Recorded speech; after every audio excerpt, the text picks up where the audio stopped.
Very good morning to everybody. We've just got one more coming. Just see us on the way. It is now 3 minutes past 10.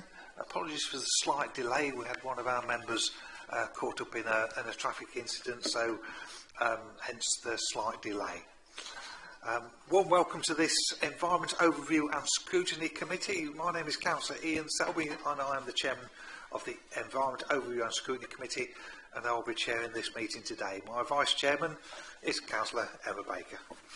We are not expecting a fire alarm to sound today. If the alarm does go off, please leave the building by the nearest exit, the main staircase or the back right staircase.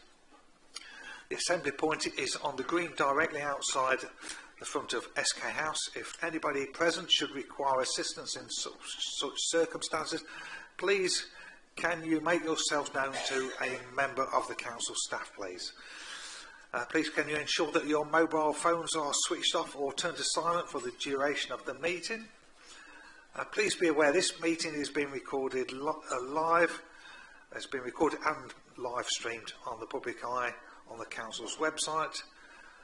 And please can you ensure that your microphones are switched on when speaking and turned off when not speaking, and if you could please talk into your microphones, it would be most helpful so everybody here in the council chamber can hear, and also anybody that's watching online, they will also be able to hear okay. So a very good morning to anybody that's tuned in online. And I'd just like to warmly welcome all the councillors, all our officers and the public who are joining us online, and well, we'll now begin to work our way through today's agenda. Item number 1. Oh, by the way, just to say as well, during the meeting, at the start of each agenda item, I'm going to invite the council officers that's relevant to that particular item on the agenda to come and join us at the front. Okay, so just through each particular item, that's what we'll do, and we'll see how it works as a meeting, and hopefully it'll help to make things move a little bit smoother, rather than our councillors when they ask a question, you haven't got to turn around to speak to the officer. So hopefully then the officer will be in front. So hopefully it's going to work a little bit smoother. We'll give it a try anyway, folks, and see how it goes. Okay, agenda item number 1, which is the public speakers. And Josh, our support officer today. Josh, do we have any speakers today, please? Thank you, Chairman. No public speakers today. Okay, thank you very much indeed for that. Agenda item number 2, apologies for absence, please. Josh. Thank you, Chairman. We've received apologies for absence from Councillor Barry Dobson, being substituted by Councillor Charmaine Morgan, and apologies for absence from Councillor Stephen Cunnington, substituted by Councillor Tim Harrison. Thank you. Josh, thank you very much indeed. Any other apologies for absence? I don't think we have. I think we're correct apart from that, aren't we, Josh? Yeah. Agenda item number 3. Any interest that members wish to disclose, please. These can also be disclosed during the meeting. Anybody got anything they wish to? No. Okay, so feel free during the meeting if you want to raise a point of interest. Okay, moving on to agenda item number 4. Minutes of the meeting held on the 7th of October 2024. Is everybody happy with the accuracy of the minutes? And if so, can I have a proposal and a seconder? Okay, Councillor Mark Whittington proposed, Councillor Gloin Johnson is a seconder. It was the ones that caught my eye first. So all those in favour of the minutes? All those against? An abstention from Councillor Morgan. Okay, thank you very much indeed for that. Agenda item number 5, which is updates from the previous meeting.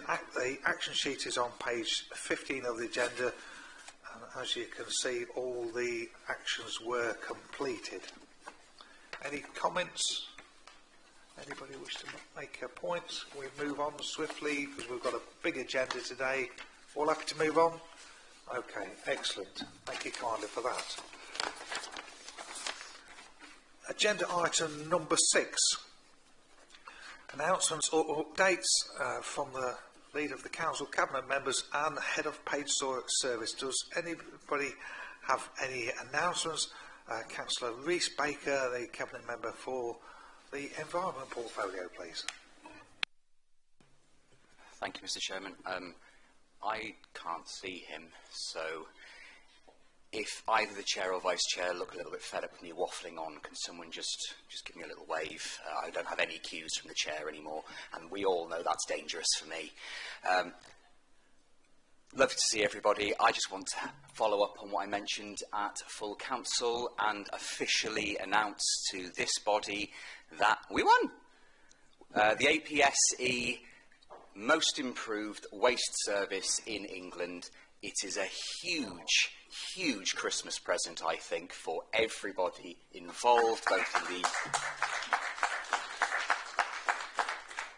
everybody involved in the offices, everybody involved in the depot, everybody involved on the streets as well. I put out a press release earlier this week, so I'm sure you'll see my thoughts come through there, but this sort of improvement doesn't just happen. Kay has been absolutely outstanding since she arrived all year. And she has been more than ably supported by Rhys P and the entire team. This is not the sort of thing you can do on a whim and a prayer. They've worked incredibly hard. They have had, it's going to be difficult to top this year, but we're going to try. On top of that, I do want to thank all of our residents for helping us achieve this.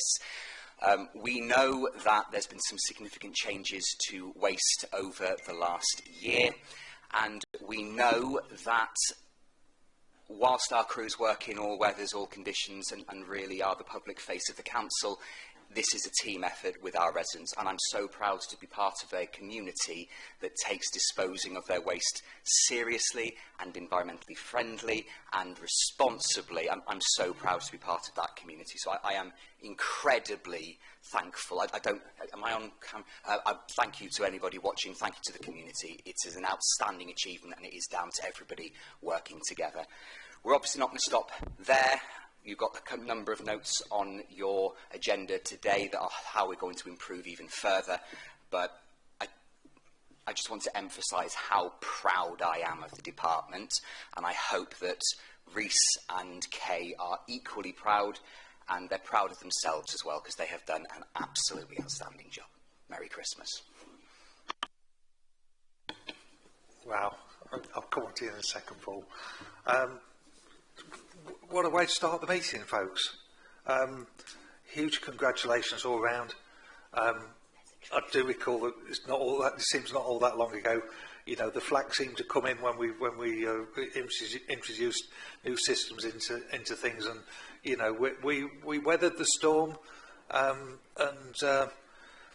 yes, we've just gone from strength to strength. We obviously now, as Rhys mentioned, we're looking at how to improve things. We need to obviously avoid complacency and not think that, you know, the day you stop trying to improve is the day you start going backwards. So a huge congratulations all round, and to yourself as well, Rhys, for the efforts that you've put in as well. Let's not underestimate your contribution. Have we got a trophy? Oh wait, okay, please do bring it up the front here, please. Let's put it up here. Can we put it up here?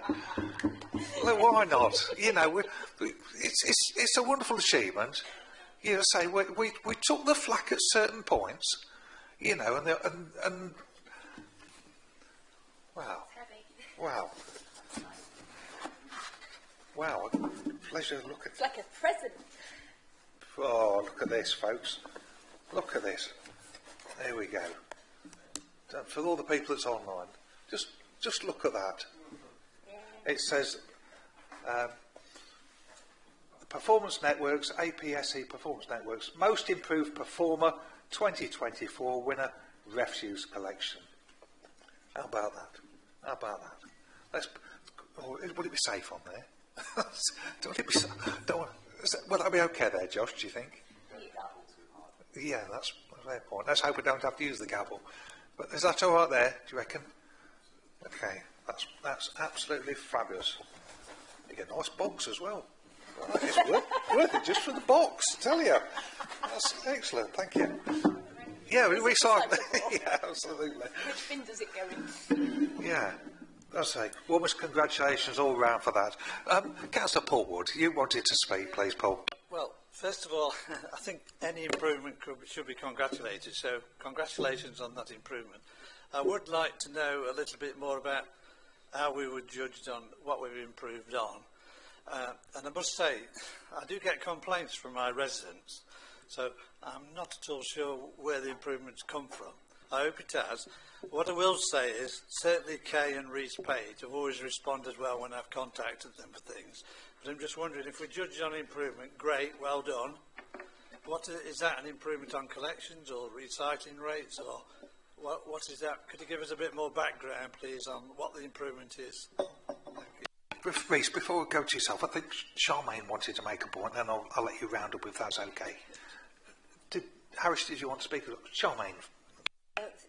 Thank you. I would just like to say, speaking on behalf of my own ward in St Vincent's, the team have been amazingly responsive. We've had some really serious issues.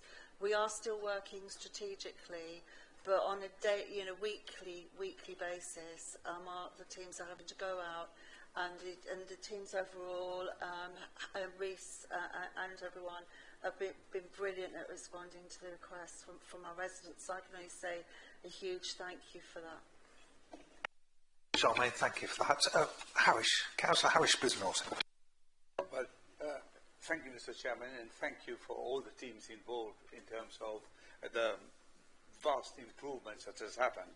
Now, there are a couple of things that is not clear, because some of my residents have asked me about it. They're not very clear about, especially I know we're doing very well in collection of the batteries, but it's a bit not clear that they have to put the battery in the black bins, in one of the bins, the pink bins, on that. Yeah, how does that happen? Harish, can I just say, I think we'll probably have an opportunity to ask that question a little bit further on in the agenda, if that's okay. Please do come back with that question a little bit later, Harish, is that okay? Reece, would you like to just round up on this item, please? Thank you, Mr. Chairman. I was opening to be apolitical, didn't take any of the credit myself, put it all onto the staff from their improvement. An improvement that has had a foundation many years coming. So I can't hide my disappointment that you give a compliment with one hand and immediately undermine it with the other one. That I do not believe is acceptable. And I am providing this answer as a courtesy because you are not entitled to any questions in this update section. However, whilst you have a number of issues within your ward, we empty 326,000 bins per month, and according to the November KPIs that I see ably provided by Kay every single month as part of the outstanding management that she does, with the data provided by Reece P, there were a total of 352 missed bins. That is an absolute fraction of a fraction. Now, every single one of those bins represents a customer that has had inconvenience and difficulty, and we accept that. And many of the proposals in the reports that you see before you are to further enhance our offering. We are investing in a new in-cab system. We are investing in a new depot. We are investing in a new round structure, all to minimise these missed points. But to perhaps move on and show why this is such a prestigious award, this was not provided as the result of any information we sent off as an application. This was not something that we put ourselves into that had 5 or 6 different councils applying. This was from the legally required, our obliged data sharing that we have to do on missed bins, on collection rates, on complaints, on contamination rates that have dropped from 38% to less than 6%.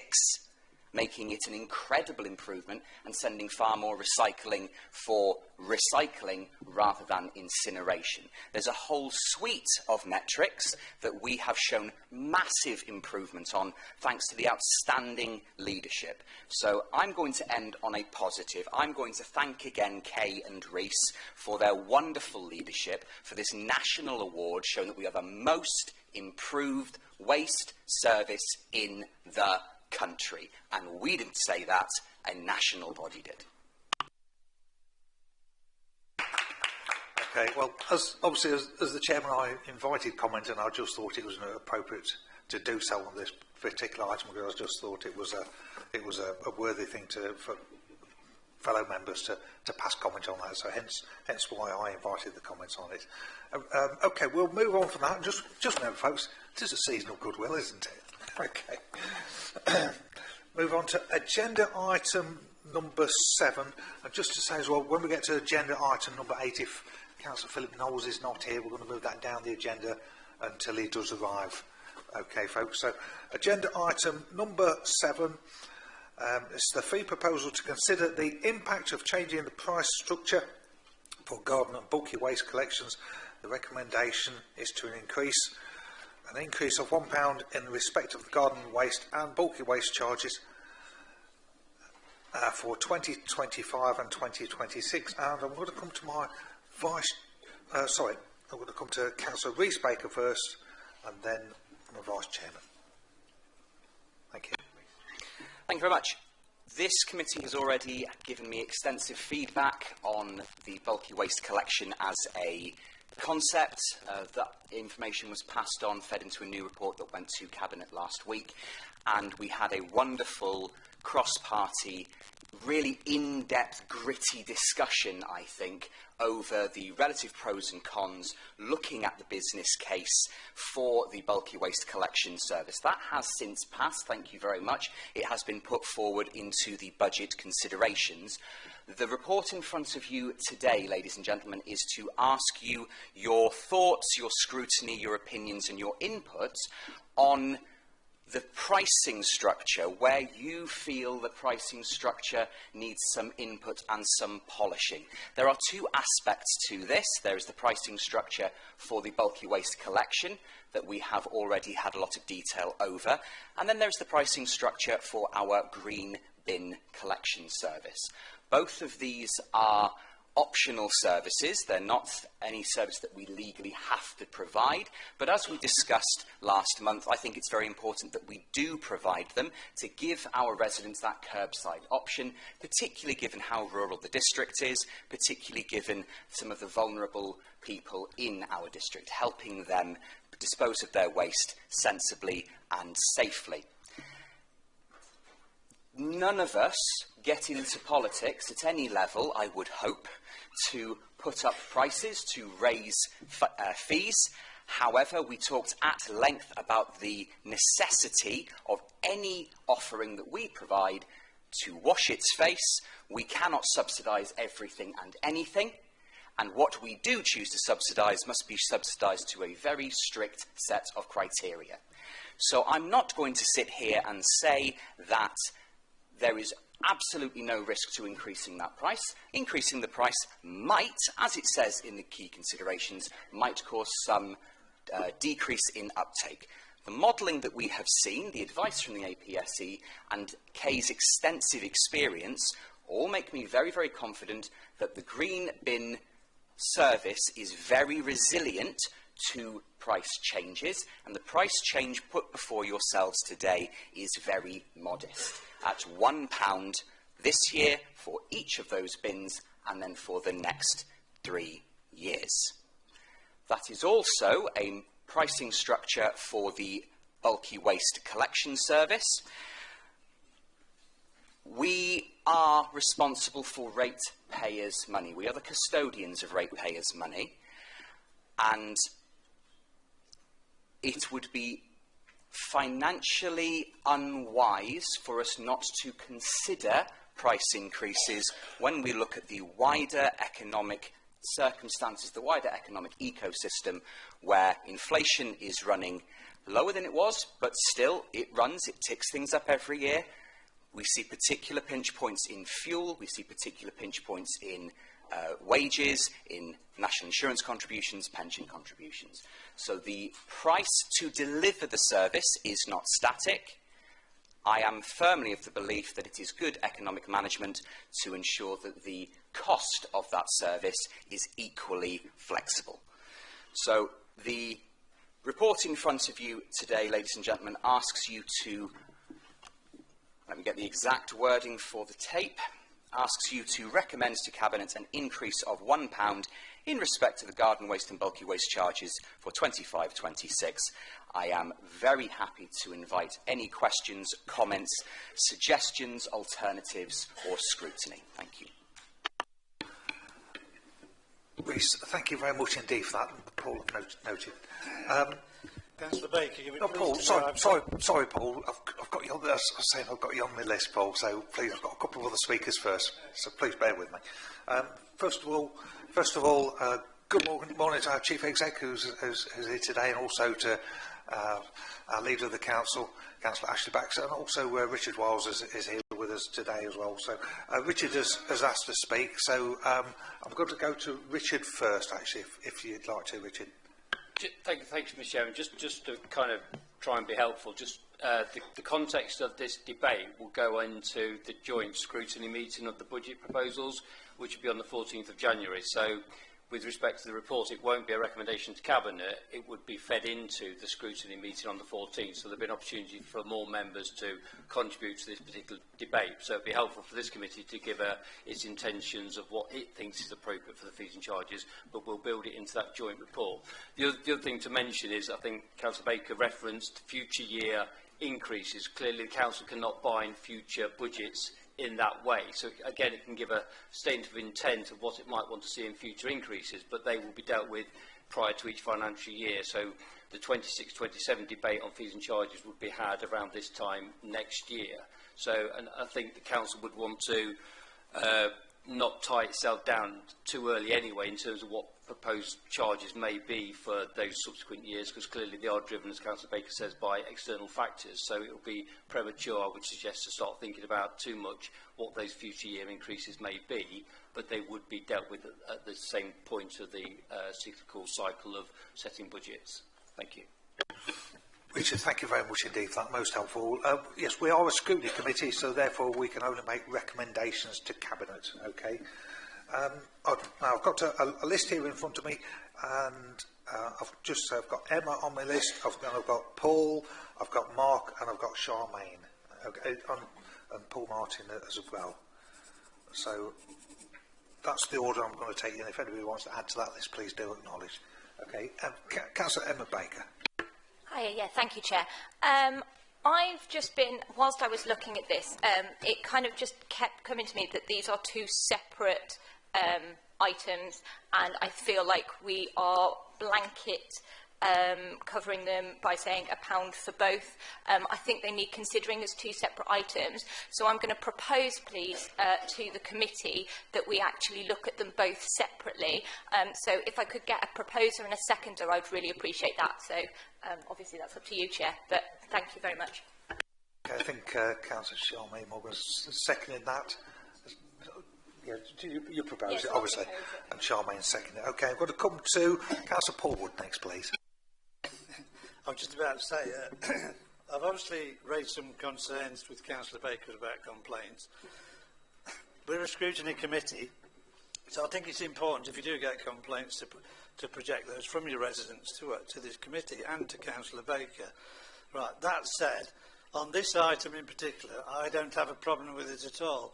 The £1 increase, I think, is well, quite in line with inflation. It's about 2% increase, isn't it, on the green bins? So, I'm quite happy that it's two items, Emma. But for the actual increases of £1 each year, I go along with it. I think that's quite acceptable and no problems with it whatsoever. So, thank you. Yeah, Paul, thank you very much indeed for that. All those in favour of this being two items? That's unanimous. Okay, yeah, thank you for that. Paul, thank you for your comment. Councillor Mark Whittington. Mark. Yeah, thanks, Mr. Chairman. Yeah, I think looking at the numbers, especially, I think the papers do point out that even with this increase, we're just about covering the cost of the service, which I think is crucially important.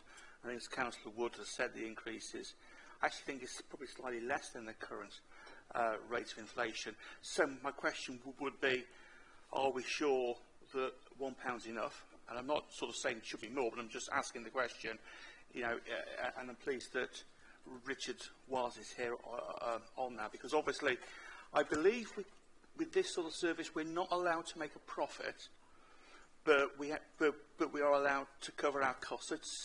So just a confirmation that the increase is sufficient with the inflationary pressures that are out there to cover the cost. And then if you actually then look at where we will then be, for instance, on the table on page 20, on the bulky waste item, which compares us to our neighbours in Lincolnshire, and then further down at the bottom of page 21 and 22, how we compare for the green bins with our contemporaries in Lincolnshire. You know, we're not the cheapest, we're not the most expensive. We're in the middle range. So on that basis, I think a £1 increase on both items, I'm happy to support, but just that little bit of reassurance that it is actually enough in terms of the inflationary increases that we're facing to cover our increased costs. Thank you, Mr. Chairman. Well, thank you. I was wondering exactly the same, Mark, so absolutely fair comment. In fact, I'm going to go straight to I'm going to ask Richard if he'd like to comment on that. Are you comfortable with the £1? Yeah, I mean, Councillor Whittington's absolutely right. We can't make a surplus on this service. It needs to. The policy of the council is it's a break-even service. Therefore, the costs that drive the service need to be recouped through those fees. So it's roughly about just shy of 2%. We use 2% as the CPI guide when we did our fees and charge review. So I think it comes out about 1.95. So it's just been slightly rounded up to make it an easier number. But yes, it would keep pace with inflation and the primary measures that drive this service, which are fuel and labour and vehicle costs, would be sufficient on that £1 increase. Thank you. Richard, thank you very much indeed. Okay, we're going to move on to Councillor Charmaine Morgan. Charmaine.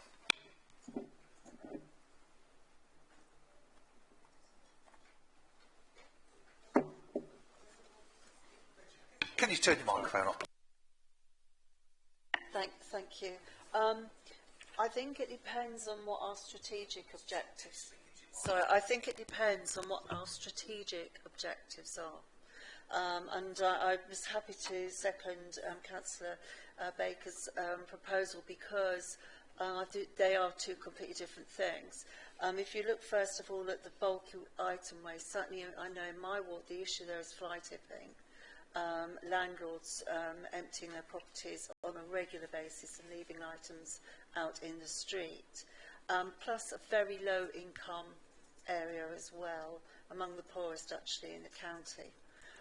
So therefore they're very, very price sensitive. £1 doesn't sound very much of an increase, and I think if you're looking at it from that point of view, then I'd support it.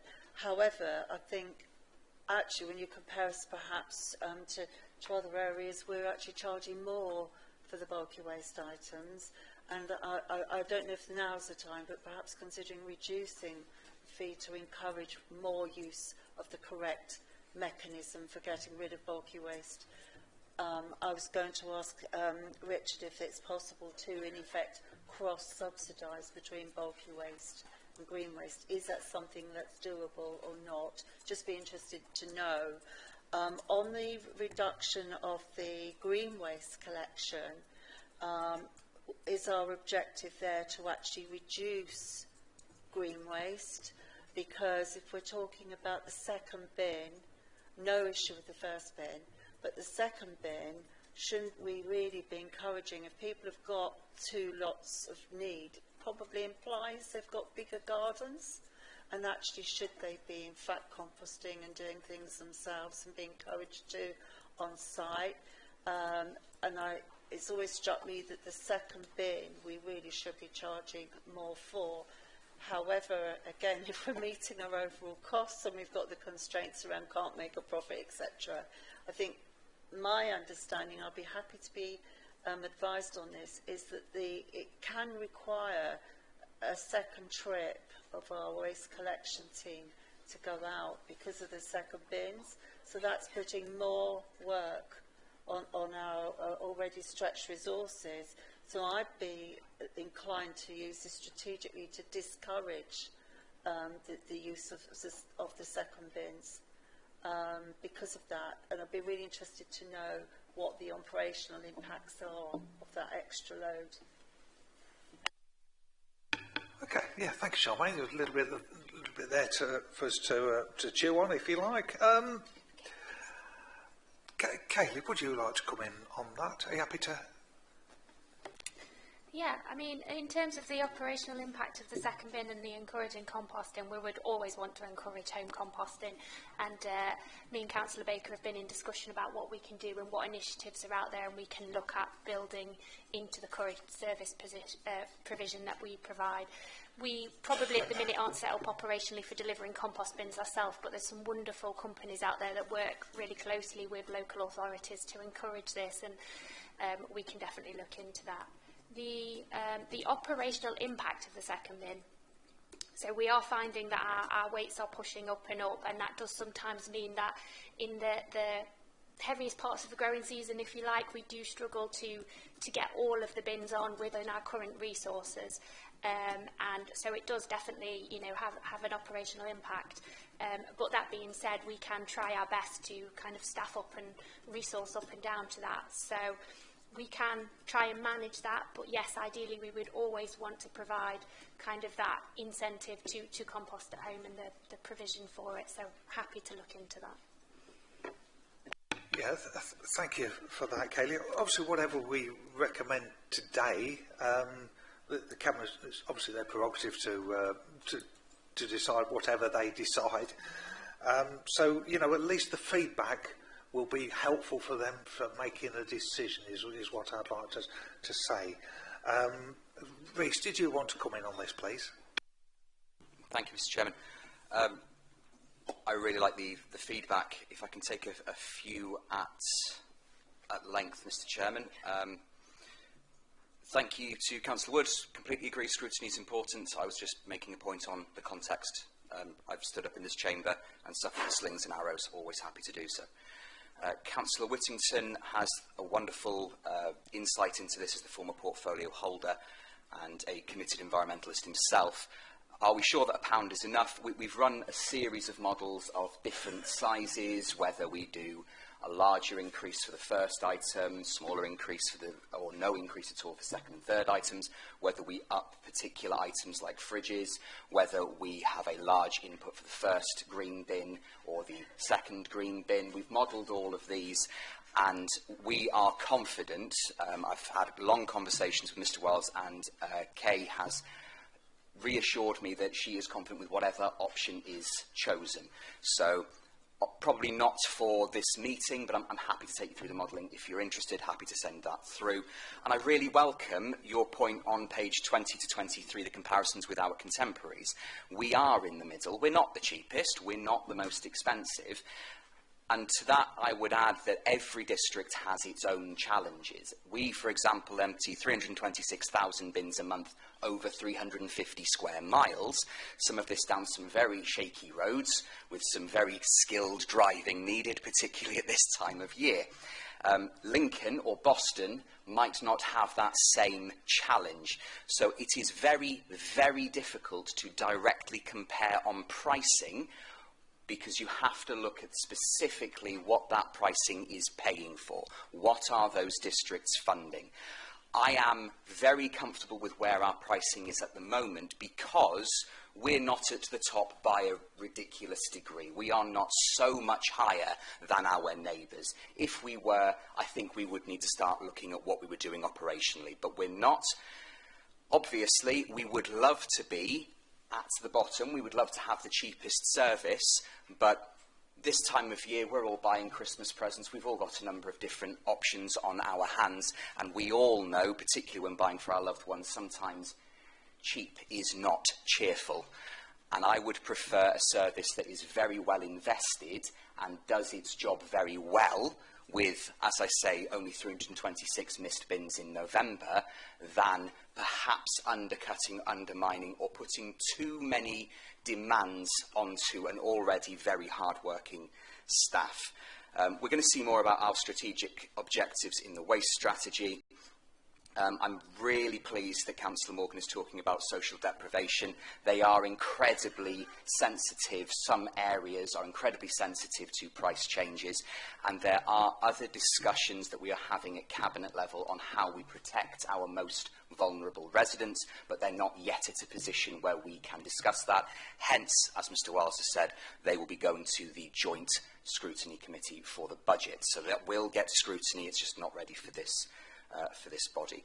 And on the topic of 2 bins, I pass a wonderful property on my way to Ballet every Saturday that has 5 green bins outside of its verge, and I am looking forward to helping as many people as possible compost and learn the value of earthworms.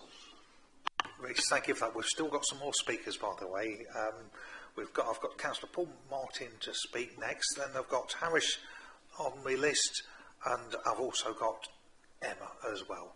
Just bear in mind, folks, we've only got the one proposal which we've dealt with at the moment, that we're dividing these into 2 items, okay? Right, Councillor Paul Martin, please. Paul.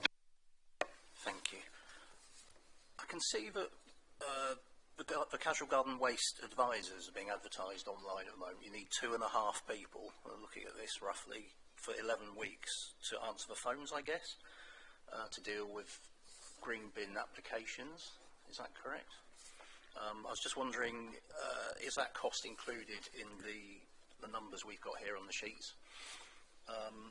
And also, as far as bulk waste goes, we did discuss the other month about small items being picked up, like £6 for a fence panel and such like. Additional income, which is very easy to do. Obviously, if you're putting something large in a truck, put a few small things in there for a few extra quid, that would obviously increase the income significantly. And bulky waste collection-wise, I've noticed we actually start off as the cheapest, second cheapest in Lincolnshire on 1 item. But by the time you get up to sort of 4 or 5, 6 items were the most expensive. I don't think the pricing structure for the bulky waste works after a couple of items. But the main question I have is, do we have an average number of items that people dispose of? Because looking at these figures, it's really hard to judge roughly where we're looking. Thank you. Paul, thank you kindly. Now, Rhys, before I ask for a response, I'm going to take the other speakers first, then if you want to round up, just think it'll be a little bit easier, Rhys, if we do it that way. Harish, would you like to speak next? Councillor Harish Bisnorton, please. Thank you, Mr. Chairman. Mr. Chairman, I agree everything what Councillor Rhys Baker has said, and other members as well. For me, I always like, we are, just been mentioned by Councillor Martin, we are somewhere probably in the middle of the range. But for my thing, I like to have a bit of safety in our pricing. And I feel probably in this one, there's no built-in margin or even for contingency planning. I would have thought probably a small increase in that, probably from £1 to other 150, built as a small margin for unforeseen circumstances, any breakdown, any unforeseen events that will cover those up. So I thought probably in all our planning we should have a bit of contingency planning and for it to give us this safety margin. Thank you. Thank you, Harish. I think there seems to be a general feeling about the meeting that maybe the pound's not quite enough. But however, we'll cross that bridge when we come to it. Do you want to speak next, or do you want Tim to go? Did you want to round up with the proposal? No. Happy with Tim? Yeah. Yeah. Tim, would you like to go next? Because I've got a feeling that Emma might want to make a proposal. Thank you, Chairman. I'd just like to reiterate a question that Councillor Morgan asked, whether there's any chance that these can be cross-funded, because we didn't get an answer on that. And my other question is, how many, on the green bins, what percentage of people have more than 1 bin? Do we have a figure on that, please? Okay, yeah, thank you for that, Tim. Actually, I'll come on to you shortly. I've got Emma that wants to speak first, and then I'm going to we'll round up on all those questions, actually, but thank you anyway. Emma. Hi, yeah, thank you, Chair. Just a couple of questions then. So, just in terms of, this is a question, in terms of the bulky waste, we, in the last OSC, and Councillor Rees-Baker just precluded to the fact that we've got this second vehicle. I just want to make sure that the price increase of £1 has kind of taken into consideration that we're actually paying for an extra vehicle as well, seeing as at the moment we're kind of, what was the amount, sorry, on page 19, the service is costing us about 88,000 with a potential income of 90.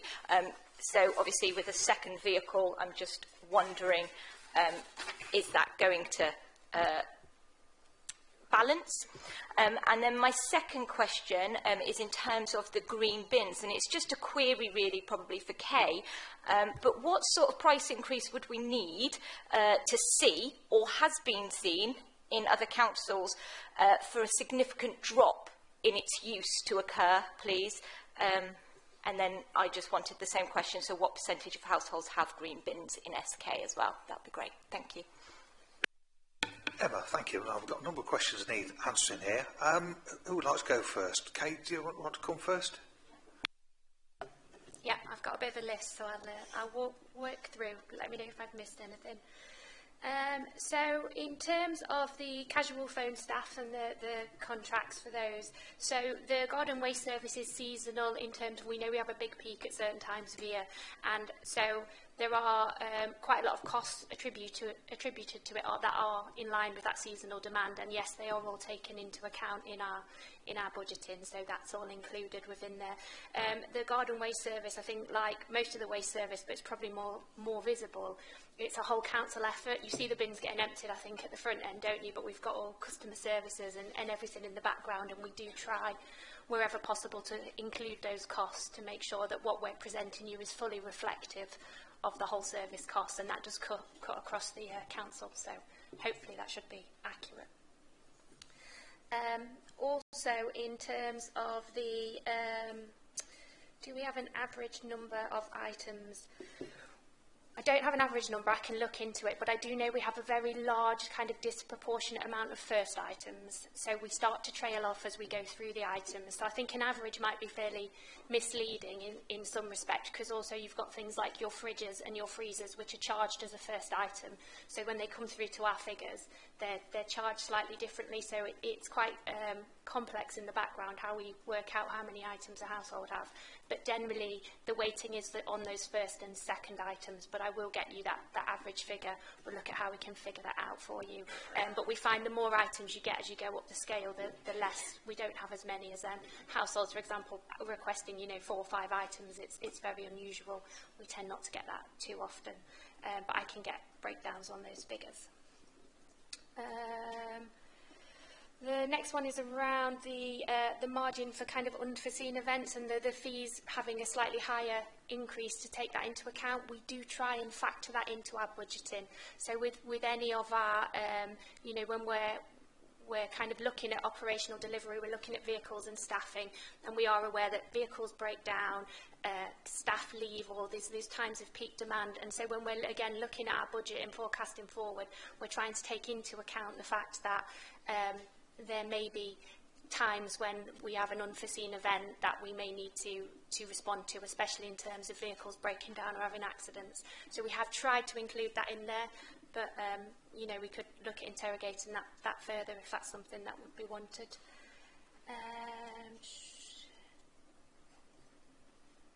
Percentage that have more than one bin, I'm sorry, I can't remember. I think it was that you, Councillor Harrison. So around 45% of residents have a garden waste bin, and around an additional 5% have a second bin. So we're looking at, if you're taking the second bins into account, it's about 5% of residents who are subscribing have that second bin. The subscription rate is quite high. We have quite a good take-up, and it's in line with other authorities I've worked at. I think they've always been around the kind of late 30s, early 40s. It links quite nicely into Councillor Baker's question about the price increase and the significant drop in use. So again, as long as the price increases are moderate and kind of fairly frequent, instead of bolting on a big one every few years, what we tend to find is initially you might get a little bit of people going, oh, you know, I'm not sure I want to pay it, but once the growing season kicks in and, you know, that waste is kind of dirty and messy, isn't it? It's quite convenient to put it in that bin and have somebody else taking it away.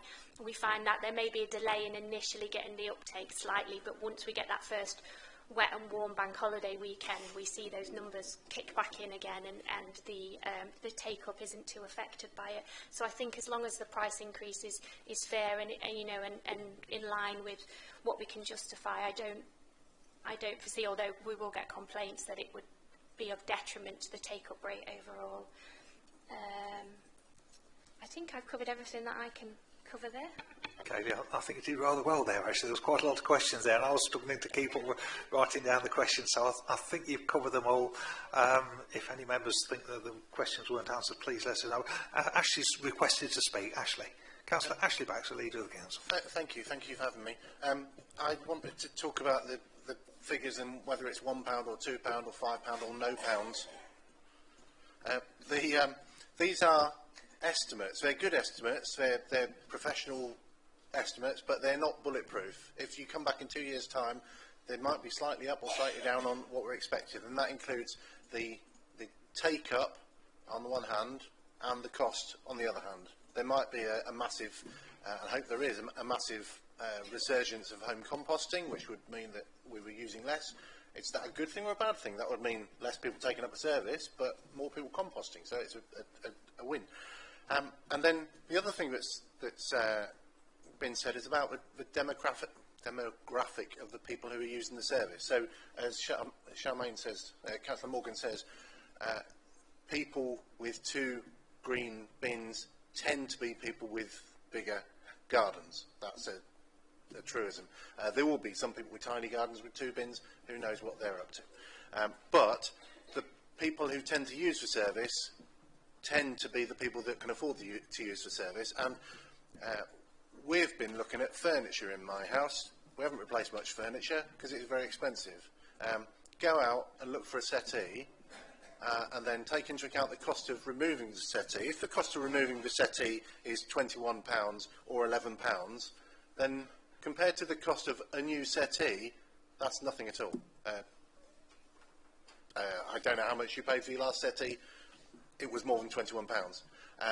And then the freezers and fridges thing, if people didn't like the cost of us collecting the fridge and freezer, then you can pay Currys or Comet, or I don't know if Comet is still going, but you can pay the people that provide your fridge and freezer to take it away. They are obliged to offer that service.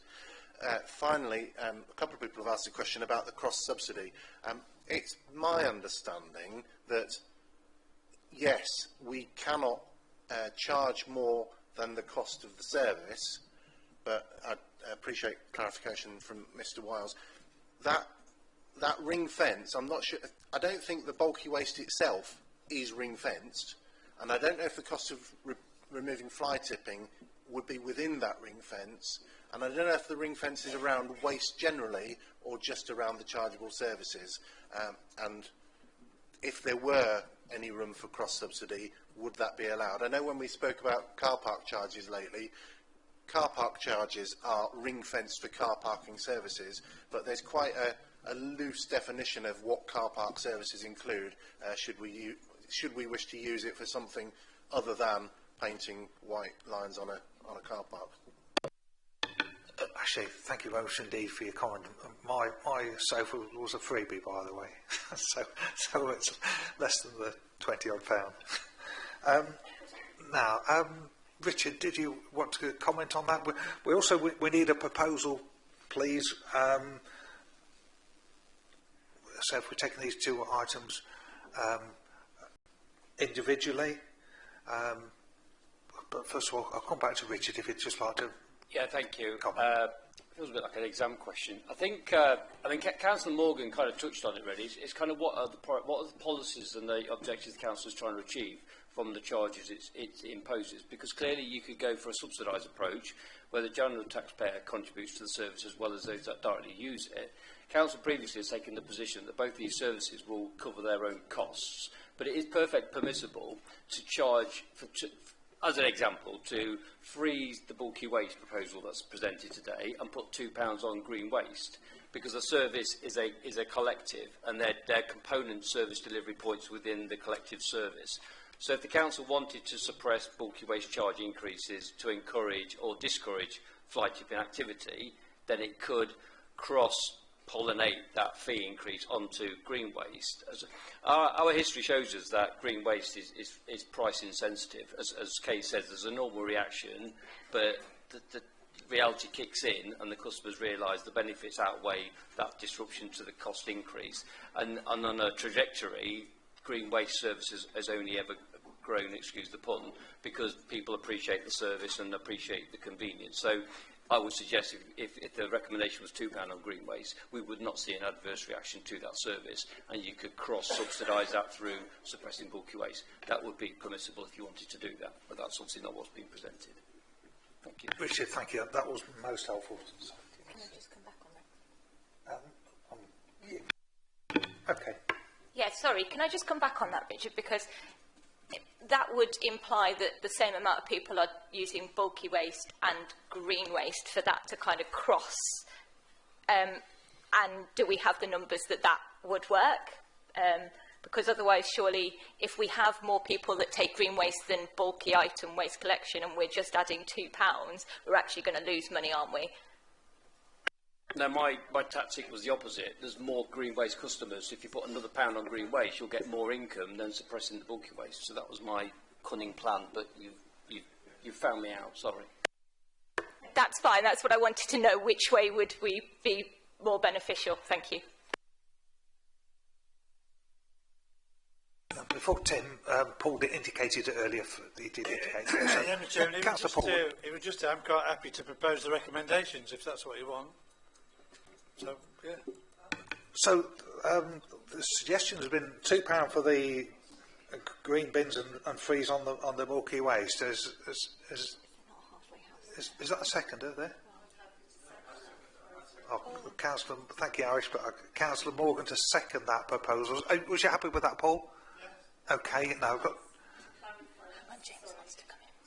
Clarify, that's the proposal that was put forward by actually Mr. Wiles, which was where I was kind of headed when I asked about the cross-subsidy. Right, okay, thank you for that, Charmaine. I've got Tim who wants to speak, and I've got James Welburn.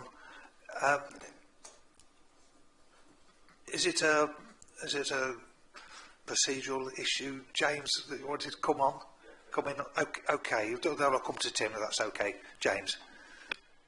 It's just to reiterate what Richard said earlier. I think because in your papers you've got a recommendation to Cabinet, haven't you? But I think because of the dates in January, Budget OSC will fall on the 14th, Cabinet will be on the 16th, so technically you'd be referring it to Budget OSC for further consideration at that meeting. It's because of the nature of the fees and charges process.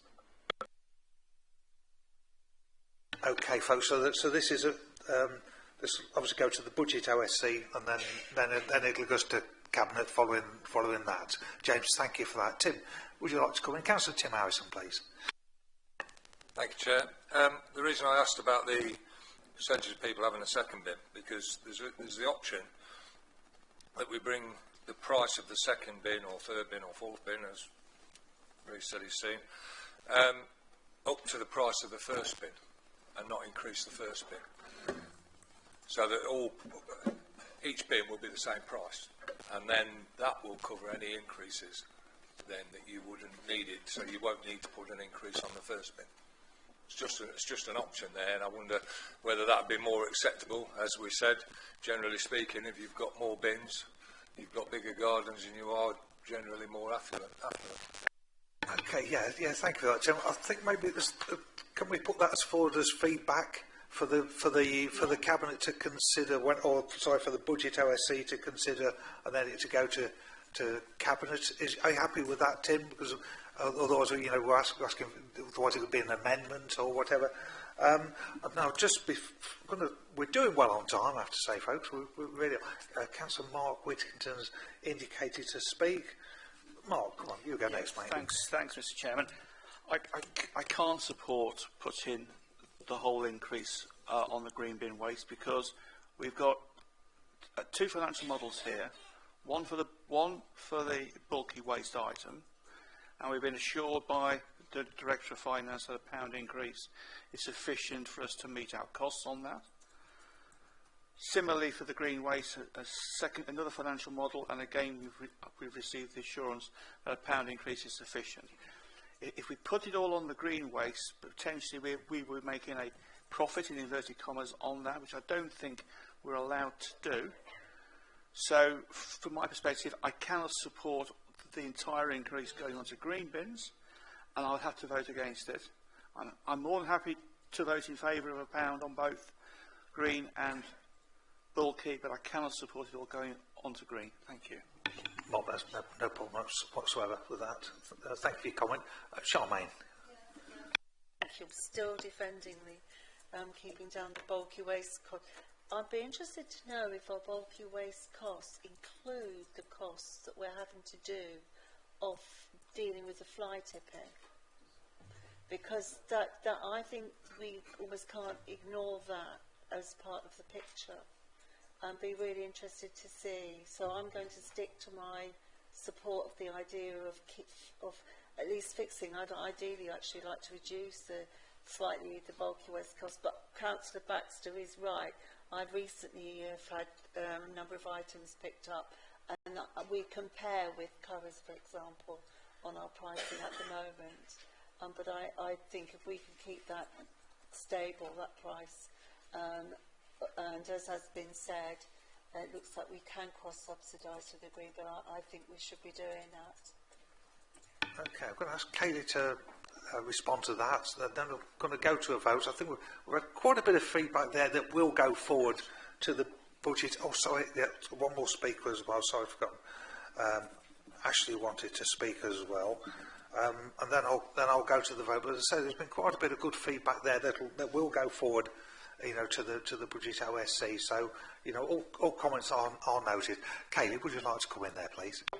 Yes, thank you, Chairman. No, there's no link. So the fly tipping's picked up by a different team, and it comes under a different waste classification. So we do keep the budgets completely separately. So it's not picked up by my team generally. So those costs aren't included within that those bulky waste collection costs that you've been given. And I think Aisha's team might be best placed. Or was it Karen? Sorry, best placed with the fly tipping to help you with the costs on that one. Kaylee, thank you. Okay, now we're going to go to Ashley and hopefully go to a vote, if that's okay. Ashley. Yeah, thank you. You wouldn't have wanted two different papers on this, one on bulky waste and one on garden waste, but I understand the recommendation. If you're voting on bulky waste and then voting on garden waste, it is, as Councillor Emma Baker says, it's two separate issues. I'm happy it's not two separate reports. However, I have to express my surprise that last time, at your last meeting, you agreed that you wanted an additional bulky waste vehicle to improve the service. The feedback that I've had from people in the Deepings is that sometimes the service can take up to 6 weeks. The new bulky waste vehicle should mean that people get a much better service, which, in my opinion, would be worthy of a pound increase. But it's your decision, not mine. Sorry, but obviously I'm not going to tell you what to recommend to Cabinet. That would be stupid, but I'm just expressing my surprise. Fair comment, Ashley. Now, the proposal, I understand we've got here in front of us, it was a £2 increase for the green bin and a freeze for the bulky waste. That was the proposal. I'm going to take them both together, if that's okay.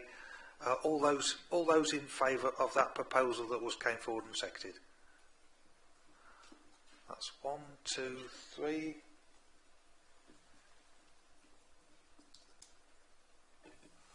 4. 4 in favour. All those against? 3 against. And abstained?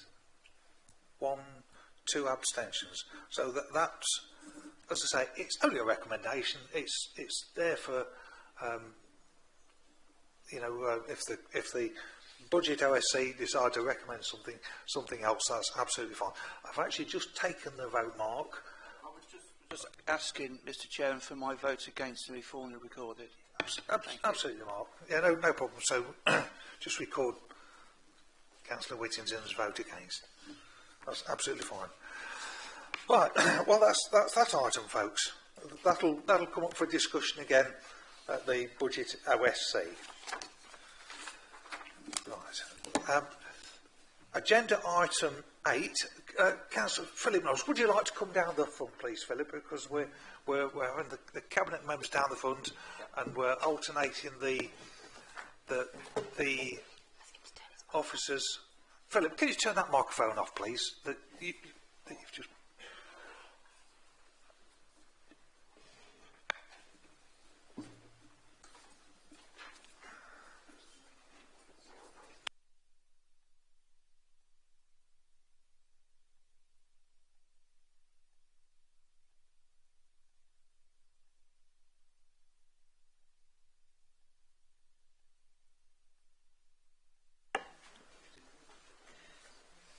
Thank you, Chair, and apologies for my late arrival. I did.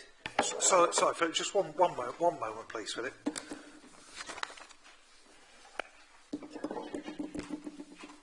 Okay, all sat comfy? Okay, this is agenda item number 8, the corporate plan key performance indicators for 2024-25 mid-year Q2 report.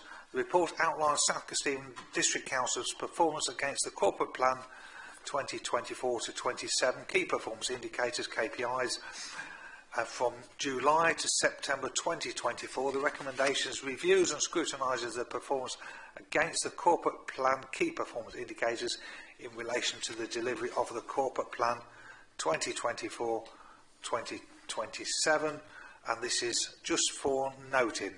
I'm going to hand over to Councillor Philip Knowles, Cabinet Member for... What's your Cabinet Member portfolio, Philip? Governance and licensing. Governance and licensing. Over to you, please, Philip. Yes, thank you very much indeed, Chair. As I say, apologies for my late arrival. I did pre-announce it that I couldn't get here till 10:30 this morning. Thank you very much indeed. You may recall that in January we adopted as a council a new corporate plan, and subsequent to that, KPIs and metrics were worked out for each of the scrutiny committees. So each of the scrutiny committees got a separate set of KPIs for it to monitor and to study and to scrutinise. The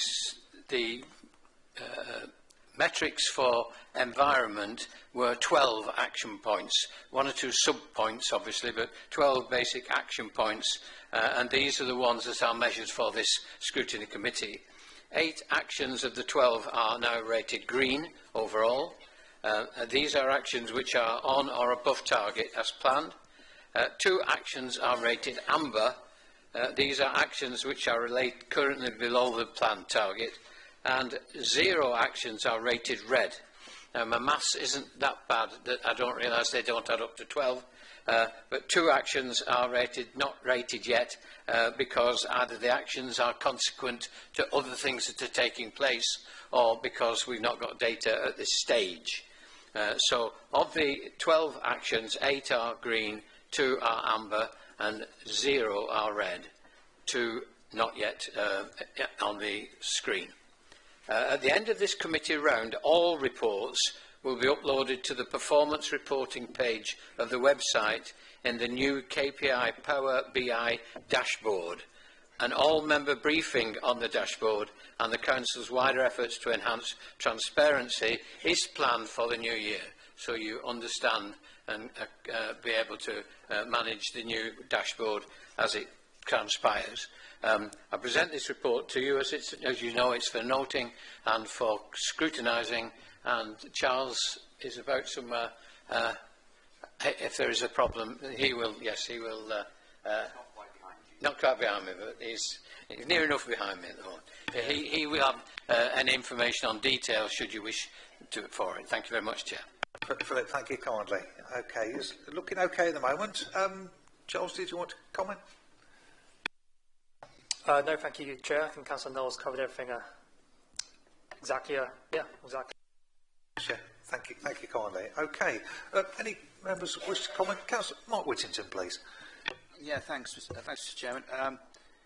Just got just a few questions just on some of the ones that are on target, but just a little bit of more clarity around them.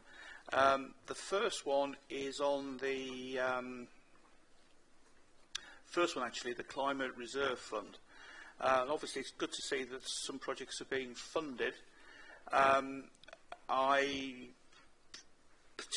know there's some potential underspend there. I'm just wondering if there's anything else proposed against that in this financial year, and what happens if that budget is underspent at year end. Is it likely to be carried forward, or is it use it or lose it in the financial year?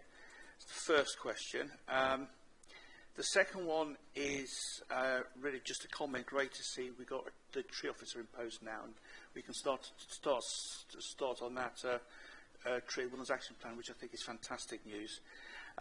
Second question is on the sort of biodiversity action plans, and obviously I know we depend upon parish councils and other bodies to submit applications. I've certainly at the parish council meetings I've been attending recently been mentioning this to them to try to push them to do it. So it'd be interesting to know if any parish councils, any more organisations have been applying, because I think it's important that all of us try and publicise this the best we can. Secondly, another point, I'm really pleased that we're setting up an new environmental crime process, because I think that's really important as well, because I know that. So I'm pleased, again, just a general point, that our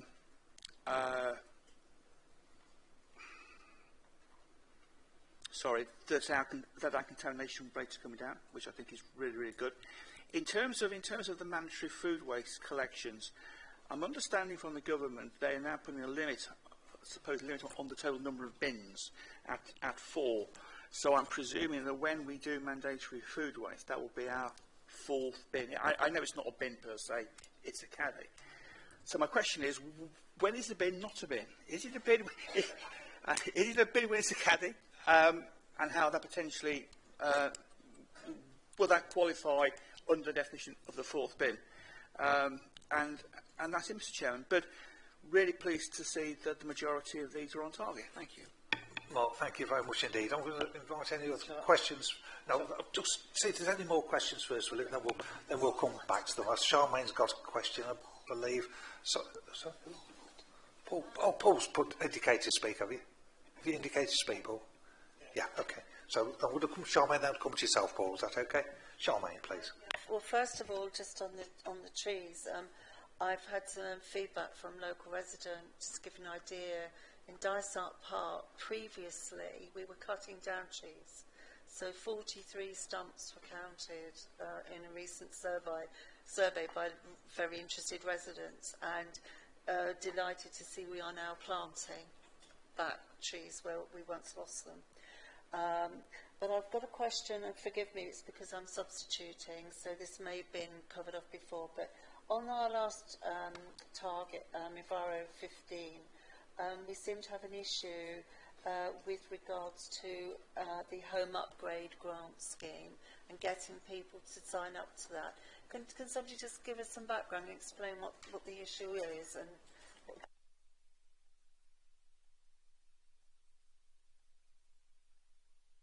thank you for that, Charmaine. Okay, noted your question. I'm going to come to Councillor Paulwood, please.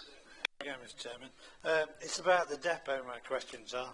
I noticed we started a bit late and we're going to finish a bit late. That's probably why we say it's below target. That doesn't give me any great concerns, actually. I can understand we're a bit late starting, so we're going to finish late. That's fair enough. I mean, but it just say below target, and that's probably the reason for that. That's okay.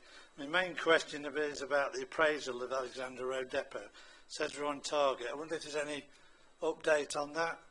I know I've read the comments at the side. We commissioned for advisability reporting. Have we got any further update on where we're going with that? It says on target regarding the viability or update for options for the existing depot. Paul, thank you very much indeed for that question. Okay, we're going to ask our officers to round up on the climate reserve. Probably one for easy one for Reece. Oh, that's Serena want to come in on that. Serena, I think there's probably on the home upgrade as well. Can you answer that one for us? Thank you, Chair. I made a note of 3 questions, so I'm happy to respond on the point on the climate reserve, the point on the biodiversity action plan, and the home energy upgrade scheme as well. So just on the climate reserve, members might note in the work programme that an update is due at the next committee for that. So we'll provide a full update, but we are already intending to fund additional solar panels using that reserve. As it's a reserve, any allocation that we don't use this financial year should roll over into next financial year as well. And that's just the way that it operates as a reserve. Biodiversity action plan is within the report as well, so there's some notes around that. So that follows on from our report that was presented to the committee this time last year on the new statutory duty for local authorities to produce a kind of consideration for biodiversity, what that means for our operations and our policy in general. So that report's been completed now, but we are bound to provide another report as a council at some point next year, which sets out kind of our actions, what we've considered, what we're putting in place, and how we intend to fulfil this new statutory duty around biodiversity. So that is a piece of work that's already in progress, and we're kind of thinking about how that should look and how that can work best for the council effectively. Regarding the home energy upgrade scheme, the question was around why it's challenging to find residents for that. So whilst we have an allocation of funding, when we work in a group of 4 councils to deliver that, there are certain terms of the funding that we have to meet. One is the EPC of the property, so it needs to be an EPC of D or below. So that is one constraint on finding properties. And secondly, it is a low-income scheme, so the household income needs to be considered at a certain level, which is in line with the national sort of benefits cap. And again, that constrains the properties that we can find to bring forward for that.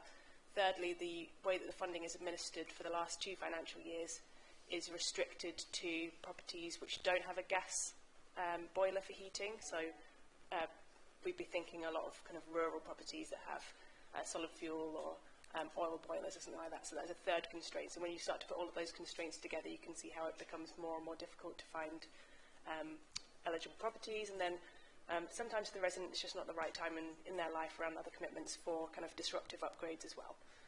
So it becomes difficult to find right properties that we can direct that funding to. That is due to come to an end this financial year, and there should be a follow-on scheme announced early next year, so we'll be able to provide the committee some more details on that as well. Serena, thank you very much indeed, most helpful. Now we've got still quite a question for Paul with regard to the depot. Got 2 more speakers. Tim and Gloria wish to ask a question as well, but I'm going to go to Richard Wiles to answer the question for Paul with regard to the depot, please. Okay, Richard, thank you. Yeah, thank you, Mr. Chairman. The position on the feasibility study of the existing site is running parallel with the new depot site being constructed. So the hope is that as we migrate away from Alexander Road in Grantham to the new site at Turnpike Close, then we can start to decommission Alexander Road. So leading it up to that particular event, which won't happen before November 25, because that's when mobilisation should occur for the 2-site switch. We're looking with Avison Young at options appraisal for that site to see what's the best use of that site in terms of the market and the council's objectives, which could be around a retail residential development or a small business enterprise kind of retail park option. And alongside that, we're talking to county colleagues about the art of the possible, about the civic community site also being relocated away from that location to another part of the town. County will look at that, but from their position, they've got all the priority areas across the county where civic community sites need to be relocated elsewhere. So that one, the Grantham one for them is not a particular pressure point, but it'd be an opportunity lost if we didn't talk to them at this stage to say, clearly it opens up a bigger opportunity if we both go at the same time. So that conversation is still ongoing and not yet concluded. So we would hope to bring something before members around the options probably in the spring of next year as to what the viability study tells us and what the recommendations are from it. Thank you.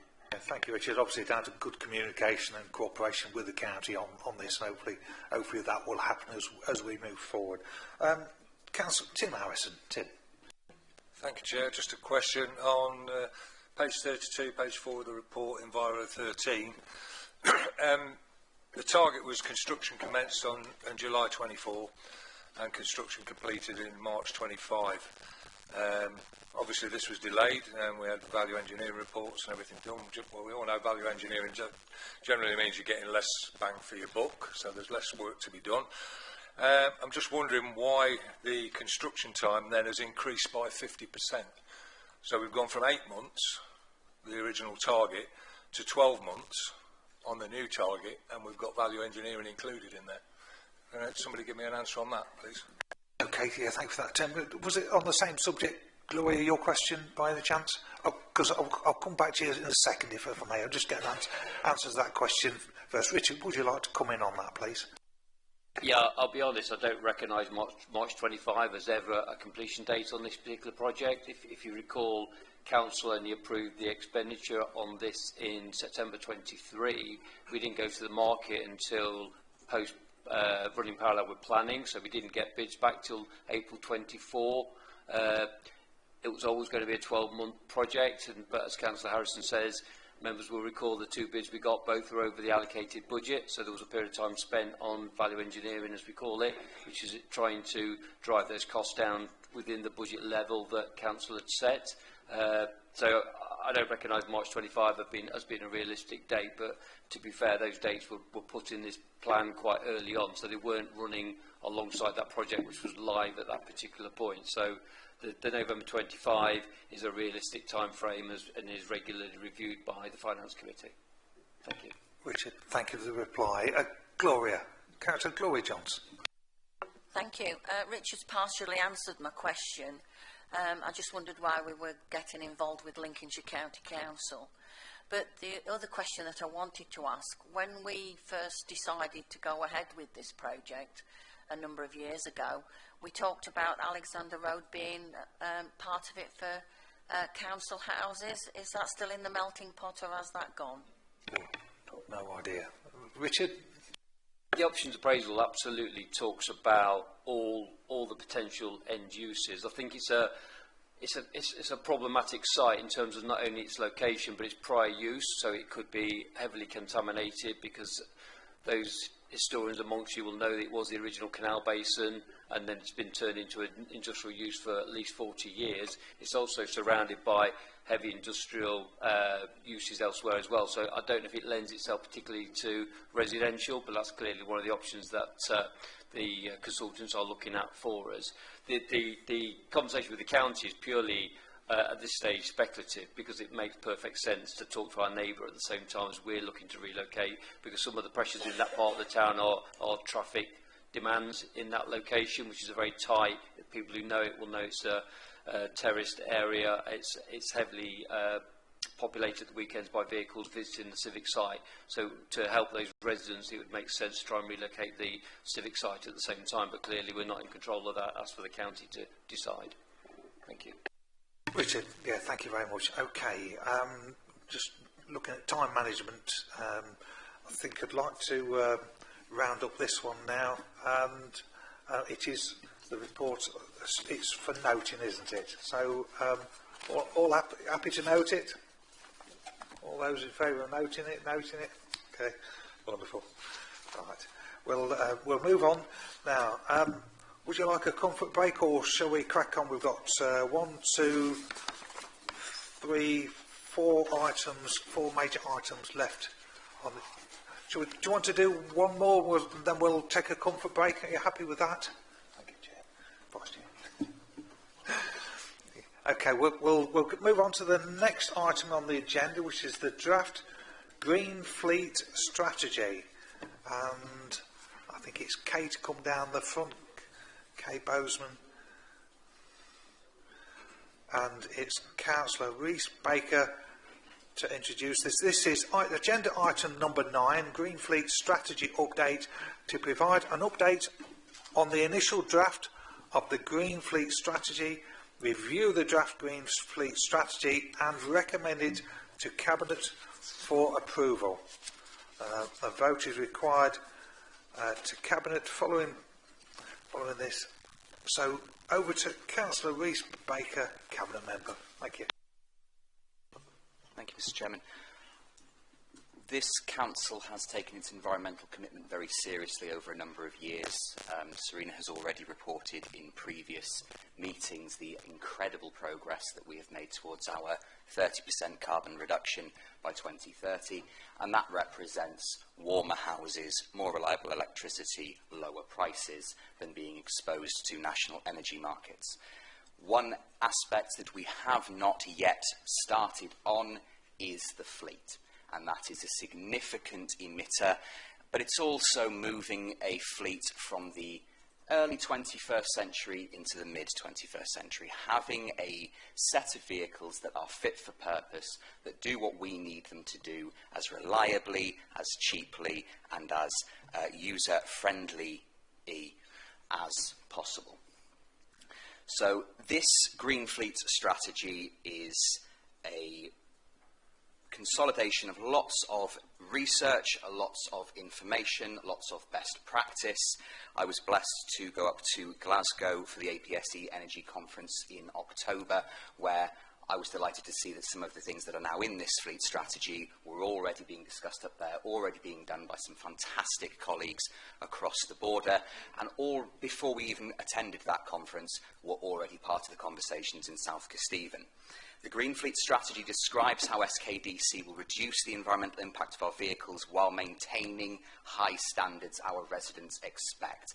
I will not have one without the other. We cannot drive down our standards, our standard of living, our standard of enjoyment, our standard of business at the expense of ideological gains. We all deserve clean air to breathe. This strategy aims to improve the health and well-being of every resident in South Kesteven, whether they are cycling to work, walking to school, which I know is something that Councillor Martin and I are both equally passionate about, particularly in the Grantham area, getting more kids walking and cycling to school, for example. And we need to lead by example. We need to facilitate our staff where they can to walk and cycle to school. We are being incredibly ambitious with this strategy. By 2035, we are looking at a carbon-neutral vehicle fleet. And these goals are going to need a reduction in our vehicle mileage by optimising our waste routes. They're going to need promotion of new technology. They're going to need support in innovation in transport and making active travel simpler, safer and easier. The strategy introduces a range of actions, some big and some small, that together will make a significant impact. Nobody around this council ever thinks that there's going to be one magic silver bullet, but the changes will add up to cleaner air and a healthier, greener and cleaner South Kesteven. So I would welcome your feedback on this outstanding document. It has been months in the making with very, very, very intelligent people, far cleverer than I in the background, working on it. Again, going back to the specific recommendation, is to review the draft Green Fleet Strategy, recommend it to Cabinet for approval, and I welcome and invite any comments, feedback or concerns. Rees, thank you very much indeed. Okay, looking to the members. Does anybody wish to comment on this? Councillor Charmaine Morgan, please. Just really quick, given all the pressures on the council and our budgets, I think it's hugely encouraging that we are being so proactive in this area. So congratulations to all involved. Charmaine, thank you for that. Councillor Mark Whittington. Thanks, Mr. Chairman. I'd like to thank Councillor Baker and the team for producing this, because I think it's a good first step allowing our policy. I mean, somebody was wrestling with these issues a while ago. I know the real issues that are behind it. You know, it becomes very difficult for us in a rural area. I mean, we know there are at the moment, for instance, electric bin lorries that are working, but they're working in large urban areas. You know, the vast majority of the ones that have been trialled at the moment don't go much above 30 miles an hour. They're limited in range to about 25 to 30 miles in terms of range. They're perfect for a city where you potentially can't travel much above 20, 25, 30, and where you've got a very, very concentrated runs. For us, it's really difficult, and I don't see an electric bin lorry capable of satisfying our criteria anytime soon. So, on that, I welcome the fact that we are looking at alternative energy sources. I believe Aberdeen City Council have been experimenting with hydrogen-powered refuse lorries for some time. I don't know quite how they've managed to, and there's all kinds of issues around hydrogen. I mean, I've seen a hydrogen double-decker bus as well. That's got issues as well. Interestingly, I was reading in, over the weekend, the Army are trying to electrify some of their vehicles. But when asked, where are you in terms of an electric tank? Well, yeah, exactly. It's part of the problem is the battery technology just isn't there to support those really, really big, large vehicles. So I'm pleased that what we're looking at is a mixed strategy, that where we can electrify vehicles, the smaller ones will do that. But for some of the larger ones, we'll have to look at alternative fuel technologies, and we're also going to look at maximising the most efficient use out of the vehicles. So, really positive. I think it's a good start. Really happy to support it. My only real question to Councillor Baker and the team would be: where do you see the strategy going and developing? Because at some point you'll start to be looking to work out certain of these streams in terms of electrifying fleets and moving to alternative energy technologies. So after we've agreed to it and it's been adopted, how do you see it panning out in the years to come? Thank you, Mr. Chairman. Mark, thank you very much indeed. We've got many cases we've got to wait for the technology to improve to gain the benefit of it. You know, I recall, must be 15 years ago now, I rode on a hydrogen motorcycle. You know, and that was 15 years ago now. You know, so I'd like to see hydrogen vehicles progressing more, and hopefully they will, because personally that would be my favourite way forward. But Mark, thank you kindly for your comments. Does any other member wish to comment on this? Councillor Paul Martin, please. Thank you. Just a quick one, really. Obviously, as far as fuel usage goes, speed limiters and such like are useful to keep people from speeding, because that's a much faster use of fuel. Would it be worthwhile setting departments like a target for reduction, say 10% fuel reduction per year, and trying to encourage them to drive more efficiently? And just further one is, should this include taxis and such like, which the council take? I know it's not fleet as such, but whereabouts do we actually address usage of taxis and unnecessary journeys? Okay, a couple of questions there. Would anybody like to have a go at addressing those? Reece? Okay, thank you.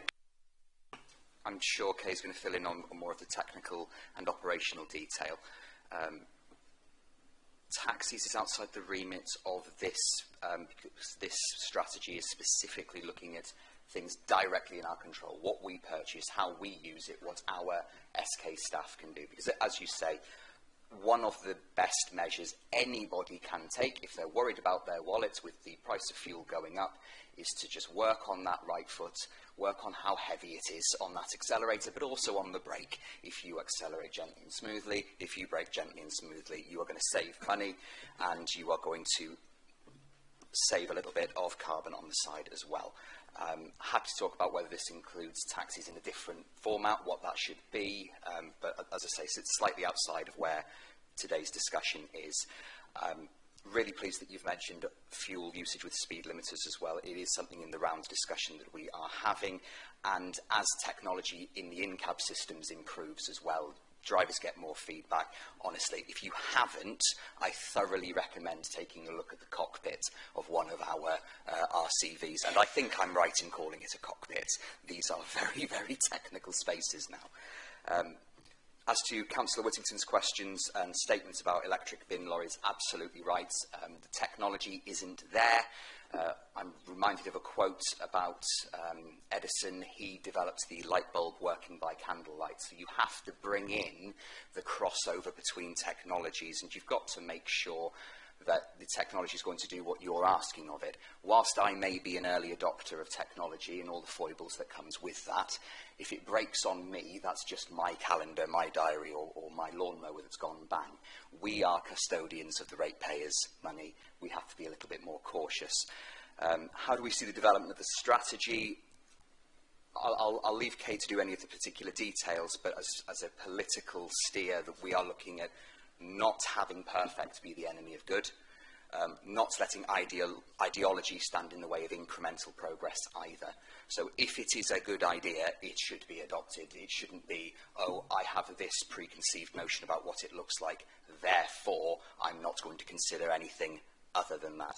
That's why this team is so good. They bring me all of the ideas, and I am challenged in those meetings, which is exactly what we expect officers to do as well. Our residents deserve high standards. They have come to expect high standards 99.5% of the time, and we want to keep that going. And thank you so much for the comment on being proactive. This is a very difficult area, but as I keep emphasising, saving carbon is about saving money, saving time, and being more comfortable. It's not just about the ideological pursuit of something. Everybody in this council will agree that if we've got a cheaper, more reliable option, we should use it. Reece, thank you. Now, before I'll ask Kate if she'll come in, I've got Philip would like to speak as well. But just a quick question myself, if Kate would just like to comment on it. Just looking back earlier in the year, we learned lessons from another council regarding the battery collection. You may recall it was the idea came from another council, and I'd just like to ask what lessons we can learn from other councils and the monitoring of other councils in respect, for our Green Fleet strategy moving forward, please, Kay. Thank you, Chair. So within the strategy, what we found that at the minute is we don't actually have a very good baseline of data. So we have systems, but they're not talking and they're not working well. So I know Councillor Baker mentioned the in-cab system, but we also have telematics that link directly to the vehicles, and we can pick up on things like how efficient you're driving, how hard you're going around corners, if you're speeding and things like that, and we just don't make use of this data. So kind of a key feature of this strategy is about baselining our data and using that to benchmark against other like-for-like authorities, and it is an action within the strategy and something that will allow us to see where we are now, but take it forward in line with that good practice. And throughout the design of the strategy, I've been working with colleagues at other authorities who are writing their strategies or who are a couple of years down the line, and I've been, I think, I'm going to call, copying their best practice, but really just stealing their ideas on what has and hasn't worked. And we've put that in here. So things like kind of the alternative fuels. We've had really in-depth conversations as a team about the practicalities behind that, how it works, if it actually makes a difference, and if it does what it says on the tin. And so the ideas that I've been put in here are based on what's quite a new area but quite well-established principles. Also working with Serena's team, they've put us in contact with lots of industry experts who again have ratified things that we weren't sure of or answered questions. So what we've tried to do within this strategy, although it's fledgling and it's enabling, is we've tried to make a real point of building up that data, building up our baseline of where we are now, and using that to monitor our performance alongside that of other authorities and their ideas to kind of enable best practice and perhaps not, we're not pioneering with this, but we're hoping that it's effective because of that. Kayleigh, thank you. Now, again, looking at the time, I'm trying to time manage this as well as I can. We've got Philip that wishes to speak and Tim. Then I'd like to take a comfort break if you're okay, but obviously we want to finish this item on the agenda first, so that's how I'd like to move forward if that's possible. Councillor Philip Knowles, please. Oh, okay. Tim? Thank you, Chairman. Councillor Baker's just won me over with his last speech. I'm probably the hardest person to win over with this. With the statements about caution and the statements about doing what is not blindly following statements and doing what's best for our constituents. So, with that in mind, I'd like to propose this motion, please. Thank you, Tim. I'll second it. So that's absolutely... Councillor Philip... Bless you, Mark. Thank you anyway. Councillor Philip Knowles, please. Yes, thank you, Chair. Just to note that for anybody who wasn't aware, the licensing changes in licensing policy ruled out old vehicles. It has to be Euro 6 friendly now, taxis and vehicle hires in SKDC under the new policies that were introduced and agreed last June. Philip, thank you. Okay, all those in favour of recommending the strategy to the Cabinet? Unanimous. Thank you, Carly. Okay, we'll take a comfort break and back by, at the very latest, 10 to. Are you okay? 10. Thank you.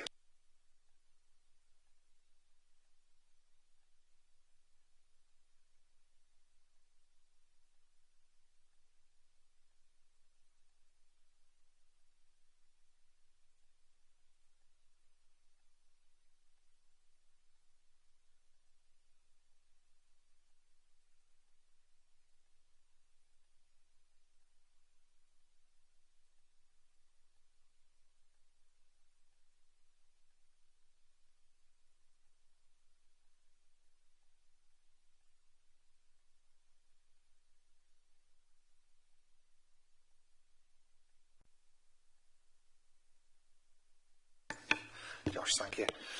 Okay, yeah, thank you, folks. We're bang on time, 10 minutes to for the end of the comfort break. We'll now move on to agenda item number 10. We've got, still to come, we've got agenda item 10, the waste policy update, and we've got agenda item 11, the air quality update, annual update. Then item number 12, the tree and woodland strategy work programme 2025 to 2034, and then the work programme. So we're doing okay. The waste policy update to provide an update on the amended waste policy document, recommendations to review and provide comments on the updated version of the waste policy, and to recommend that the policy is progressed to Cabinet. And I'm going to hand over here to Councillor Rhys Baker to present this item, please. Rhys. Thank you, Mr. Chairman.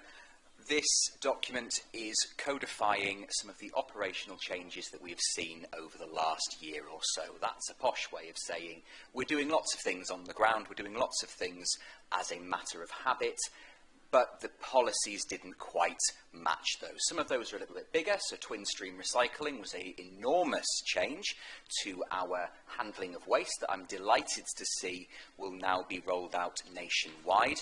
Really happy to see that the example that we have followed through the Lincolnshire Waste Partnership has been seen as what it is, best practice.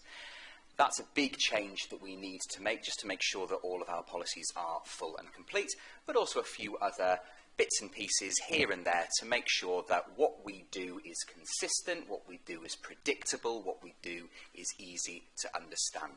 Broadly, the document has remained the same because broadly, moving bins from curbside to wagon to curbside and then moving on in a safe, respectful, sensible way is well understood and has been part of best practice for years. However, there have been a few changes on section 10, 13 and 14. These are mist bin and sack collections, really outlining consistency about when we will come back, how long that will take, and when we will not come back. I think both of those are really important because it gives residents a little bit of certainty. Right, my bin's being missed, the policy says that it's going to take this number of days, and it helps free up our customer service staff to do all of the other wonderful work that they do without having to provide that constant reassurance about when the bin will be collected on a recollection. It adds about battery collections, it adds about clinical sharps and a few changes and edits here. And ultimately, ladies and gentlemen, this is simply putting down on paper what we already know is outstanding work. I mean, we've got the trophy to prove it. It's not very often that you can say that. We know that the work is very, very good. The final sentence that I would say, might be a subclauded sentence, is this is a living document.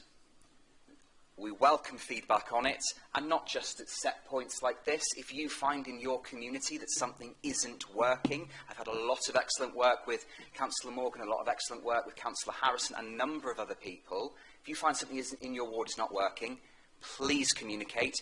We will look to what we can do. So, based on all of that preamble, I would ask this committee to review and provide comments on the updated version of the waste policy and recommend that the policy, subject to those comments, is progressed to Cabinet. Thank you. Rhys, thank you very much indeed. I think you summed that up very nicely indeed. I've got Councillor Emma Baker to speak next, and Councillor Mark Whittington, please. Emma. Thank you, Chair. Yes, I just want to thank Kay for this document.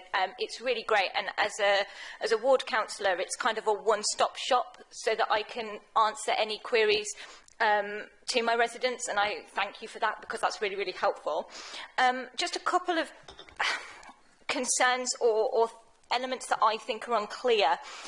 Could you please look at 8.1, please, and just clarify for me? So it says a set of 3 240-litre bins, silver, black and purple lidded, will be issued to new houses as standard, comma, a charge is made for all new wheelie bins. So is this standard or is it charged, please? Can you kind of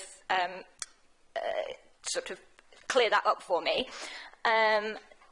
Then it also says, where the developer has failed to make this provision, the residents will be liable for the purchase of the wheeled bins. So again, I'm kind of unsure about that. But also, can you just clear up whether this means that the bin is on site as the house is completed, please?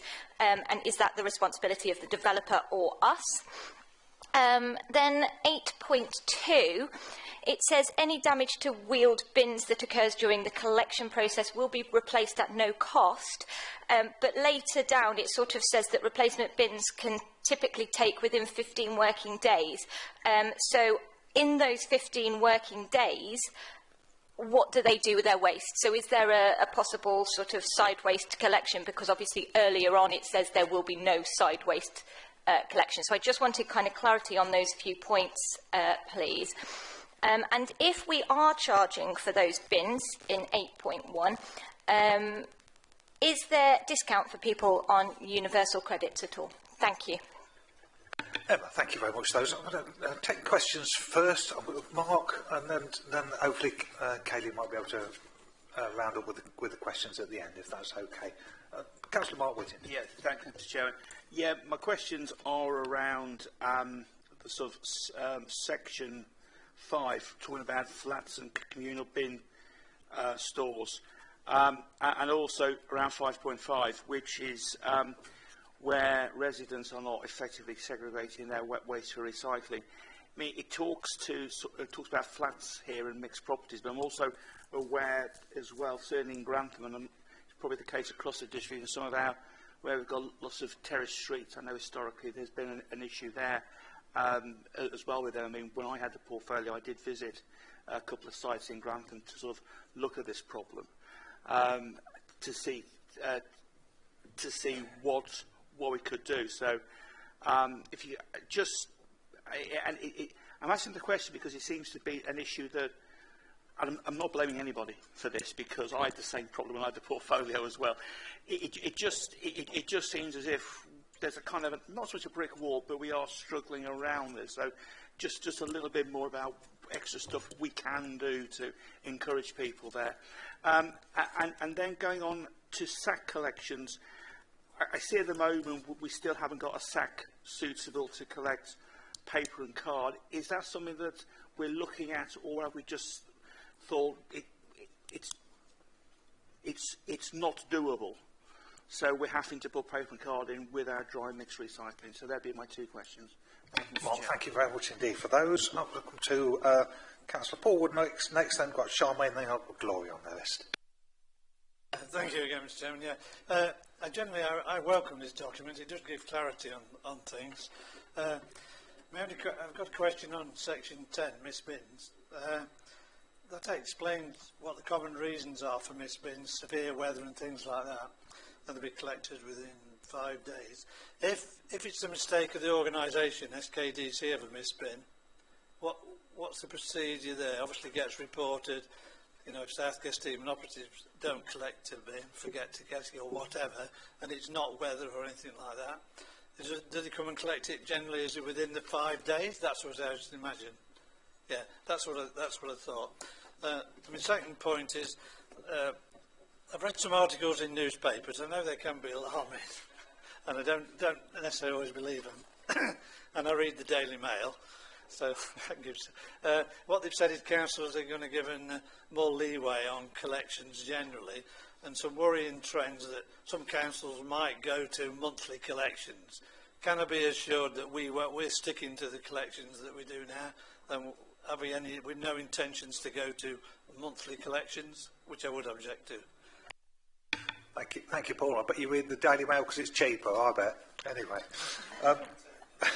We want to Councillor Morgan, please. Smiling at that last comment. First of all, I've got a question regarding the report. On 8.3, we're talking about charging to replace the bins where the resident is negligent. We've got, what happens where they're not? The scenario that you might have not thought of is actually we've had a rat chomp through our bin. To get, because obviously the black bins, we eat despite us recycling and doing whatever we can with absolutely everything. What happens in that scenario where, because that's all about the resident being negligent, what happens if they're not actually negligent but still need to replace the bin? I wasn't clear then what we would do. And just picking up Councillor Whittington's point, I first of all like to thank you for the work that you have been doing with us. But how does because I know we've had a lot of discussions about the fact that one size doesn't fit all. We've got a particular issue where we've got very narrow paving and just a bit that actually the bins are causing a pedestrian hazard, safety hazard. That's on top of issues around misuse, collection and members of the public walking by and putting things in bins, especially in the town centre near convenience stores. So I know that we've been looking at a strategic approach to that. I'm just wondering how that ties into the policy. Is it outside the policy? Would it be adopted subsequently into the policy? How we're looking at that? Thank you. Thank you, Charmaine. We'll swiftly move on to Councillor Gloria Johnson. Thank you. I found this particular very easy to read. I thought it was really good, for me anyway. I'd just like to find a little bit more out about this fixed penalty payments.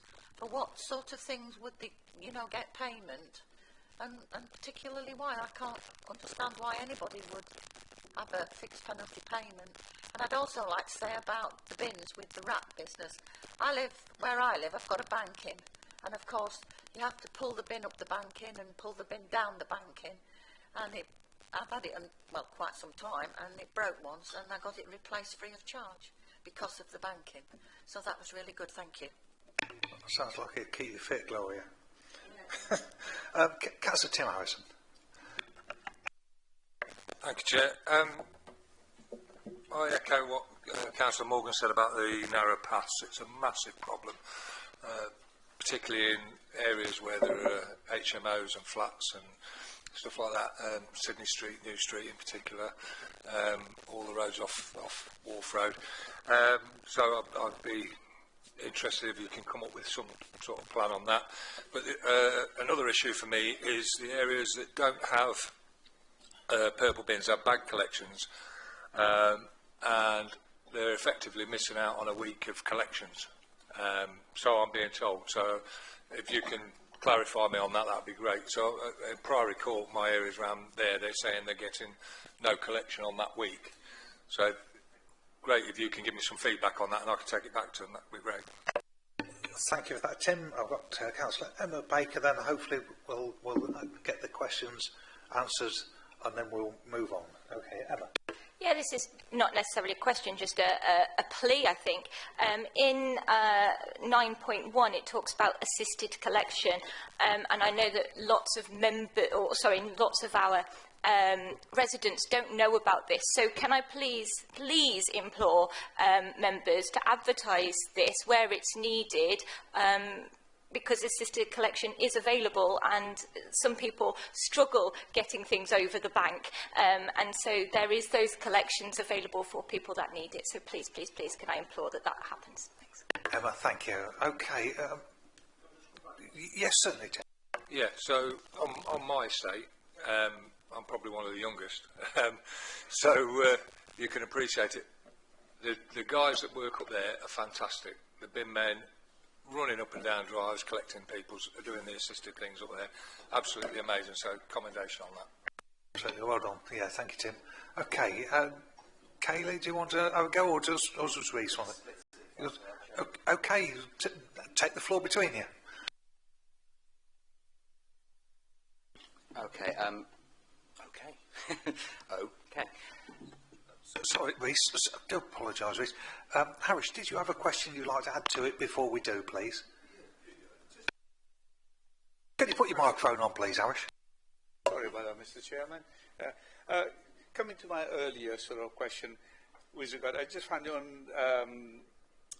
on item 13.2 about putting the batteries in a separate plastic bag. What actually happened to those people who have got just only sacks back? Because you're supposed to tie them to the wheelie bins. Can we just leave it together on the streets and on the pavements? Yes, thank you, Harish. We'll add that to the list of questions. Hopefully we'll round them all up now. But yeah, I just wanted to bring that in before, rather than take any questions afterwards, if that's okay. Okay, Kaylee and Reece, take to the floor, please. Thank you. Really good scrutiny on that, really granular detail, and I think there's some little edits that can be made to tighten up that wording. Where should I start? Councillor Martin was talking about section 10 for missed bins. What is the procedure when a missed bin due to staff error? Kay's going to give that one. Councillor Morgan, chewing through a bin. That's terrifying, first of all, really terrifying. Something out of a horror film, that is. Policies provide guardrails, not an exhaustive flow diagram. So I know that the team are sensible human beings who take the humanity into account, and the danger of trying to write a policy that predicts absolutely every single possible outcome is that things become very constrained and the team will not be able to respond in that human way. We've all been on the phone talking to somebody who is quite clearly reading off of a script, usually to the bank. We know how dehumanising that is. We know how we don't feel heard. And I think the most important thing any of us can do for our residents is to make them feel heard. And we do that by actually listening, not trying to find the right point in the flow diagram. This is why it is so important that where ward members do not get what they feel is an adequate, reasonable and human response, please contact me, please send me that email, please ping me that complaint. That's where I come in and try and find that grease to move those cogs of humanity again. I really echo what Councillor Emma Baker says about assisted collections. There are so many in particularly our more rural wards that will benefit from this. I have sent stuff out to parish chairs on a number of occasions. I can't be in all of the parishes. I don't know how well they are communicated, and I know, because I follow most of you on Facebook, those who use it, you are very good as a group of doing that. If you can encourage other members in your political groups to do so, please do. And I'll finish up and leave the rest to Kay after answering Councillor Harrison's question. Bagged collections, there is this common misconception that you will have a residual week, you will then have your mixed dry recycling week, then you'll have a residual week, and then you have purple-lidded bins. And the misconception is in that purple-lidded bin week, oh, we can't put anything out, we can't get it recycled. That is not the case. That paper and card should be going into your mixed dry recycling, as Councillor Whittington has mentioned earlier. They are collected differently by different vehicles and go to different locations. It is what I was talking about in the previous point. It's not perfect. It absolutely isn't perfect. It means that our recycling will never get to 100, but it will make our recycling better. So I will leave to Kay to finish up on all of the technical details.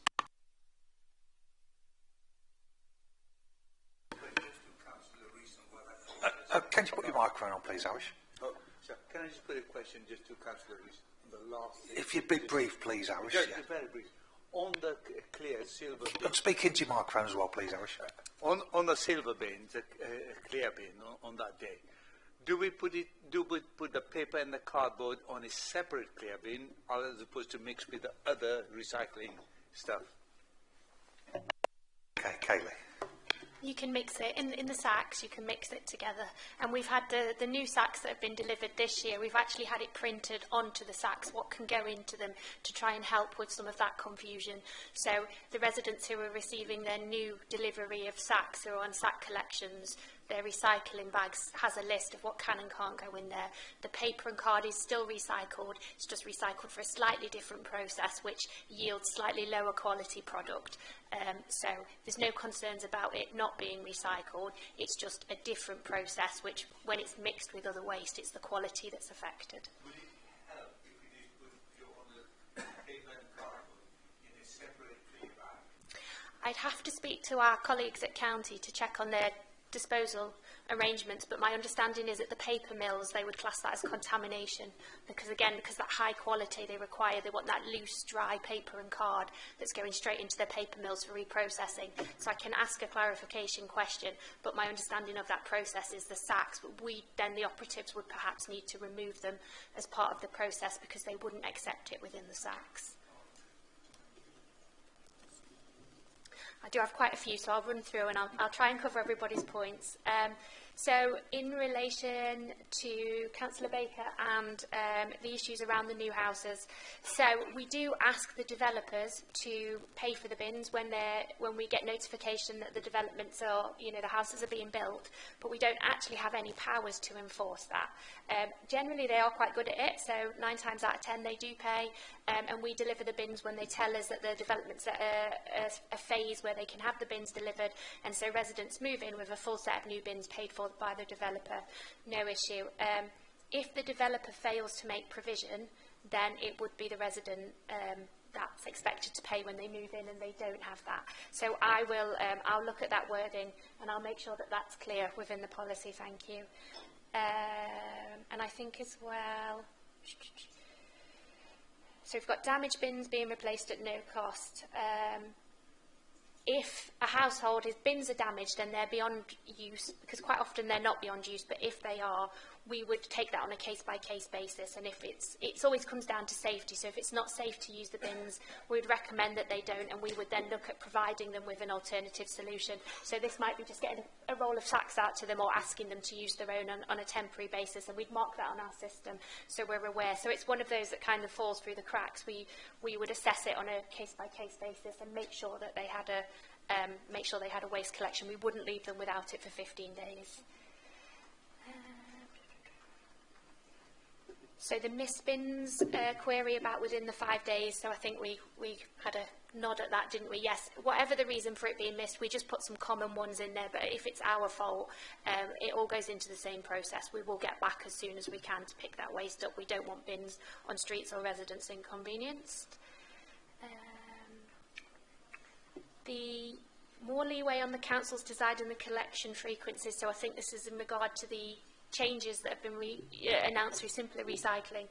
So the idea between the longer collections is that once you've taken everything out of your residual bin, you shouldn't need as big a bin. So, for example, if you take a third of your bin is food waste generally as a whole, so if you're having a weekly food waste collection, your bin, when it comes for its fortnightly collection, should have a third less waste in it because you're putting it into a separate bin. So what the argument around that I think is really important is it's around bin capacity. So some authorities, because bins are quite expensive, will stretch their collection times, some authorities will perhaps look to reduce the size of bins over time to accommodate that, because ultimately we want households to reduce the amount of waste that they're producing. But 3 weekly and 4 weekly residual waste collections are still new, they're highly contentious, a lot of people don't like them, but that's the rationale behind it, so I'll just leave that one there for a bit of explanation. In terms of, I think Councillor Harrison and Councillor Morgan mentioned around the flexibility to specific areas which we've not included in the policy. I think that's great feedback, and actually I'll get some wording put in, because there are areas that we know require a bespoke solution, and I know your areas fall into that, but also perhaps communal bin stores, places that flats even that have a specific need. We will look at creating a bespoke solution which maybe falls outside of some of this policy, so I think it's right that we put some wording in to reflect that, so we can refer back to that. So I'll get that added in. And the last one I've got, I think, is around putting batteries in a separate bag. So the SAC customers, so it's the same as the bin. What we'd ask is we put them in a bag and you tie it to the handles of your SAC, you know, as you tie it. We don't want the bags of batteries blowing down the street. We don't want them going anywhere they shouldn't. And we'd probably just ask with SAC customers that you consider what's in. If it's a windy day and you've got a SAC full of light, dry, mixed recycling, it's maybe not the best one to tie your batteries to, because they might go missing, you know, in that. There's not much we can do about the weather, so just applying that element of kind of common sense. And if it is adverse weather, and if, you know, you're putting the batteries out with your sacks, maybe just put it in your heavier, out with your heavier refuse, but that'd be a personal call on that.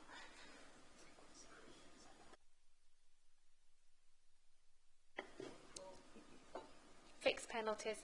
So the fixed penalties are generally where they're not following that. So some of what we've put into the policy is set out in law on what we have to provide, but also what the residents have to adhere to. So a lot of it's under the Environmental Protection Act from 1990, and Aisha might know a little bit more about that side of things than me. But if the residents aren't following that, and this has to be quite extreme, we wouldn't do this for somebody who just randomly put the wrong bin out or was on holiday and didn't bring their bin back in, but if they're persistently using their bins incorrectly, if they're putting lots of kind of bags of waste out all the time and not bringing it back into their property even though it shouldn't be out, if they're, you know, leaving their bins out continuously and abusing those services that we provide, then we may look to issue those fixed penalty notices, but that would be in a very extreme circumstance. There's a very strict process we would have to go through to get to that. We have to provide a lot of evidence, and it's not something we would do lightly because somebody had left the bin out on one occasion. It's for persistent kind of offenders who are really set against using their bins in the manner that we need them to, but also that's safe and probably, you know, doesn't affect their neighbours in any way, because somebody leaving bags of rubbish and overflowing bins and whatnot out on the street could easily attract vermin or have other consequences for neighbours that we then may need to take additional action. It just gives us the power to do that. Okay, thank you. Before Reece wants to come back, can I just say we've still got Charmaine as indicated speaking, so has Tim. I just respectfully ask if those can be short questions. We're running short of time, so if you could be brief, folks, then we'd like to move on to the next item on the agenda. Reece, if you'd just like to briefly sum up on your point. Thank you, Chair. I just want to reassure our residents, really. We take a communicative approach. We are focused on education and engagement. There are no plans to subvert that and jump straight to levying fines. I don't believe we've levied one since 2023. These are very, very strictly controlled processes that we follow as a very last resort when we have tried and tried and tried, and we have an intransigent a residence that will not engage with us, will not talk to us, and is putting others at risk through their behaviour. And ultimately, there has to be some final consequence when talking fails. The other reassurance I want to give is we are not considering monthly waste collections. We are not considering that, as Kay has very ably described. The big cost is the bins. We already have the bins. We are focused at this point on the depot, delivering the depot and transferring everything across, food waste collections, implementing this policy and implementing the previous policy. We've got we've got enough on our plates without tinkering around the edges with something highly controversial that won't actually, at this point, save the council any money. Doesn't mean it can't be considered 20 years down the line. We will always have to sit within government regulations. But there are no plans for this council to go to monthly waste collections. There are no plans for this council to apply fees, charges or fines as anything other than an absolute last resort. Thank you. Charmaine, as brief as you can, please. I was just following up on my point regarding the scenario. If I call it that, I used rats was one example, and I think Gloria had another example. I felt that there should be something about that scenario I picked up Reese's point, but I think just a statement saying that where there is something falls outside this, then our policy is blah, because it's not there, and it would help. Otherwise, you will be fending off all these questions from people. Yeah, fair point, Charmaine. We can add that to it, can't we? Councillor Tim Harrison, please. Thank you, Chairman. Very quickly, if I could ask that you send me some wording that I can, over the purple bag collection days, just so that I can speak to my constituents and just clarify it to them. And I get it right then, rather than getting it right. With that in mind, Chairman, and all the tweaks that have been mentioned to the policy, I think this policy is probably one of the best I've seen since I became a councillor. It's easily readable, it's clear, it's concise, so I'd like to propose that we recommend it. Those changes with those changes. Okay, bless you, Tim. You beat me to it, Tim, but that was absolutely fine. You're spot on, Tim. You're absolutely spot on with what you just said. Now, before I come back to Kaylee and before we go to the vote, I'm just going to leave the council's indicated his wish to speak. So, the final speaker, please, and then we must move on. Thank you. Thank you. It's not going to change what you're deciding. I just wanted to come back and reinforce what Councillor Rees-Baker has said about enforcement. Most people who know me realise I'm a bleeding heart liberal with a small L, but encourage and everything else. But our policy has got to be educate, encourage, and enforce. So whether it's bins or litter or fly tipping or dog muck or anything else, if there is no credible threat of enforcement, we are not going to win. And it's such a tiny minority of people that are messing it about while everybody else is literally pulling their weight.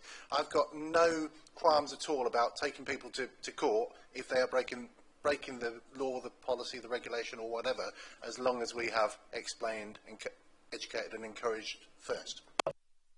Thank you, Ashley. I'm going to take Gloria as the seconder. And Kaylee, would you just like to sum up, please?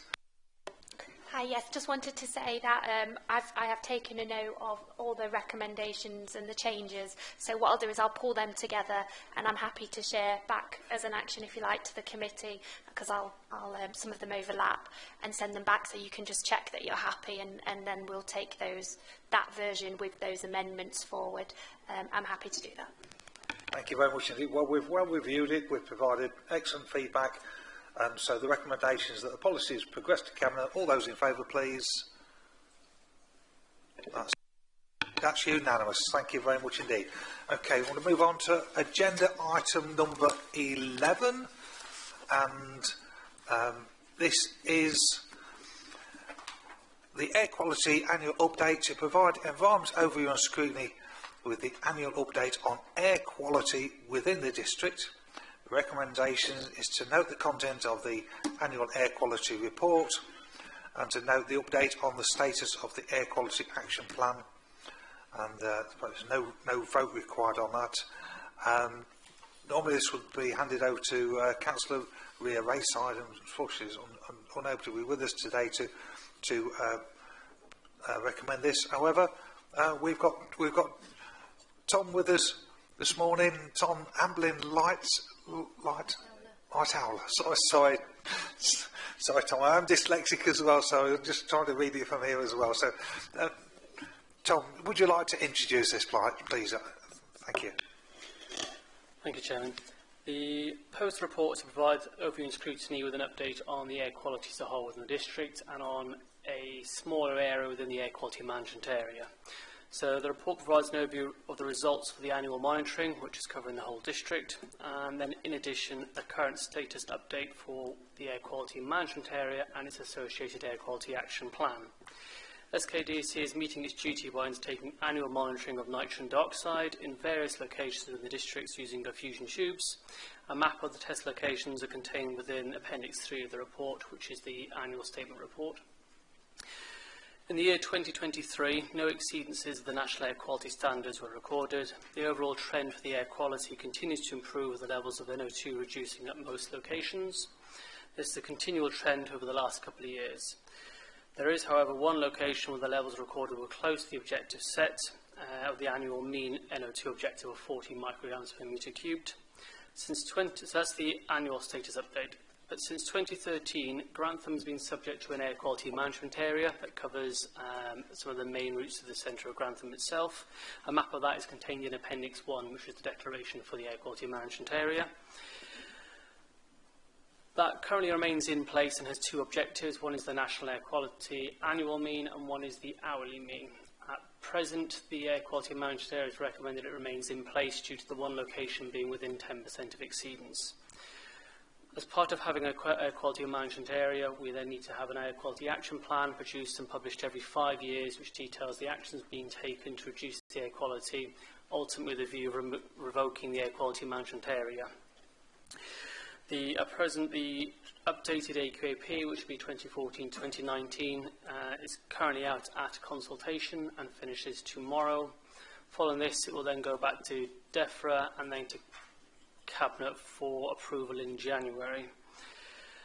We have recently had feedback from DEFRA who've seen the draft AQAP and have accepted it in its current format with 10 minor amendments which are in the process of being done.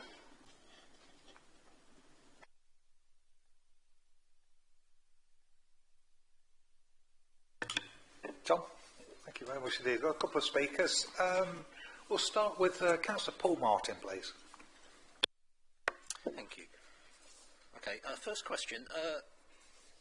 There's a reference here to the 1 hour mean target for NO2 being, I presume from what this reads, is you actually want to remove that from being a measure anymore. Could you sort of explain if there's a cost related to that? Are we actually going to be saving any money by doing that? A couple other questions. Are we still doing an anti-idling campaign? Because that's mentioned in there. I've not seen or heard any of that, so it'd be interesting to know. The data itself is very interesting.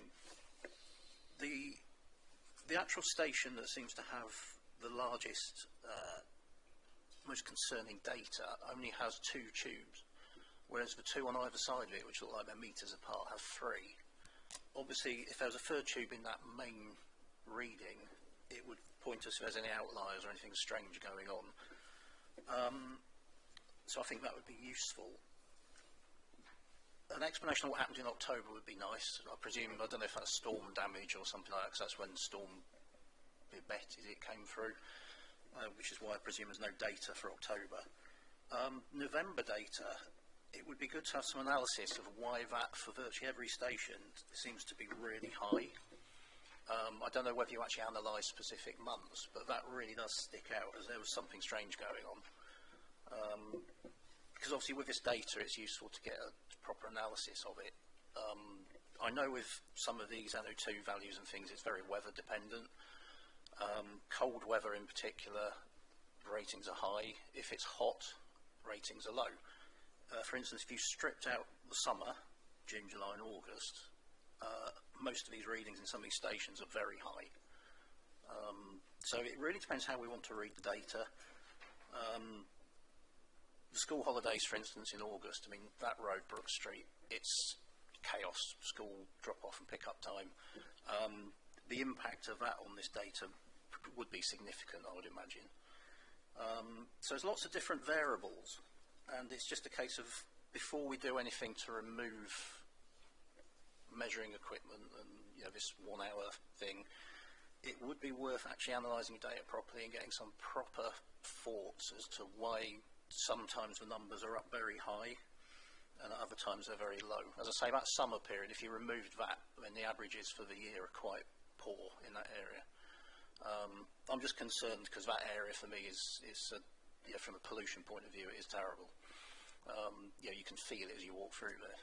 So that would be useful to know. Lastly, we do have a housing development being built just up the road from there at Manthorpe Chase. That's another 500 houses.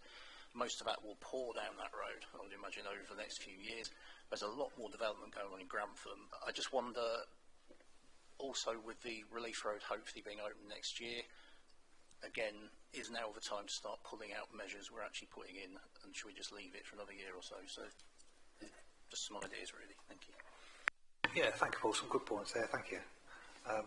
Tom, do you want to answer those first? Thank you, Chair. If I may. Absolutely. In terms of removing the hourly mean, there is no cost. So at the moment, the hourly mean is calculated on the annual data. So a company could be Veritas who do the monitoring for us. They work the hourly mean out from the annual. So there is no additional cost for calculating that. There is no additional cost in terms of equipment. The monitoring equipment is, in essence, a diffusion tube that's attached to a lamppost. So there is no additional equipment really to remove that. The recommendation to remove is coming from DEFRA itself.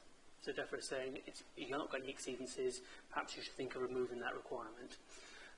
An air quality management area must be revoked if we're below the exceedances. It's not an option that we should be keeping or nice to have. The DEFRA is saying you should be removing it.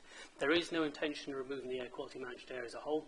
The current recommendation from DEFRA is to keep it for at least another year. You need 3 consecutive data sets, so 3 years consecutive data sets to build a case that the trend is continuing, which justifies the revocation. We're not at that stage yet. We didn't include the 2020 COVID year because they were anomaly years anyway. So last year, if the results were favourable, then we will have a different conversation this year. But the latest figures, 23, we have one site that is within 10% of exceedance. The current guidance is you can maintain it in place. In terms of the anti-idling campaign, yes, that is being done. We're part of a Clean Air Lincolnshire programme, and that's being done through that programme there. It's also within the Air Quality Action Plan. There are a number of objectives to look at how we can reduce air quality, the source of NO2 within the AQMA in particular, and one of those is through that Clean Air Lincolnshire partnership, as well as other campaigns. Some of the other policies and strategies I've heard today will feed into that. Green Fleet, for example, feeds into that. In terms of the new developments into those areas, that ties into the local plan and looking at electric charging points of vehicles to try and encourage a shift from polluting vehicles. So there is a lot of work being done that feeds into the AQAP, which will help in reducing the air quality in those areas. In terms of the October, if I start with October data set, the data set, the recordings were done. Unfortunately, they were lost in delivery. So we have our records that say they were delivered via our courier to the lab. The lab are then subsequently saying they haven't got that data set, so there is no data set for October. The sampling was done, we just don't have the data set for it.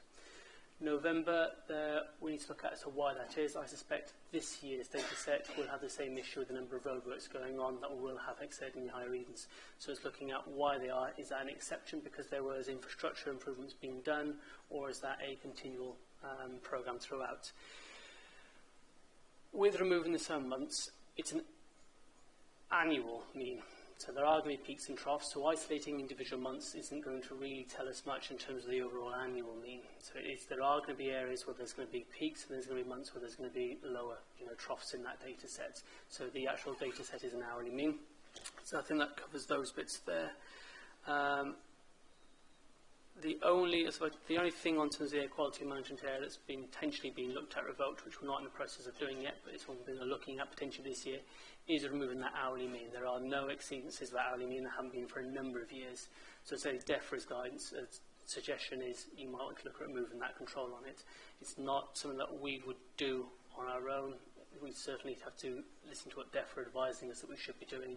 If that was being done, it wouldn't be done at an officer level. That will go through the process anyway, with the advice on it. I think I covered all the questions there. Oh yes, sorry, in terms of the two tubes or 3 tubes.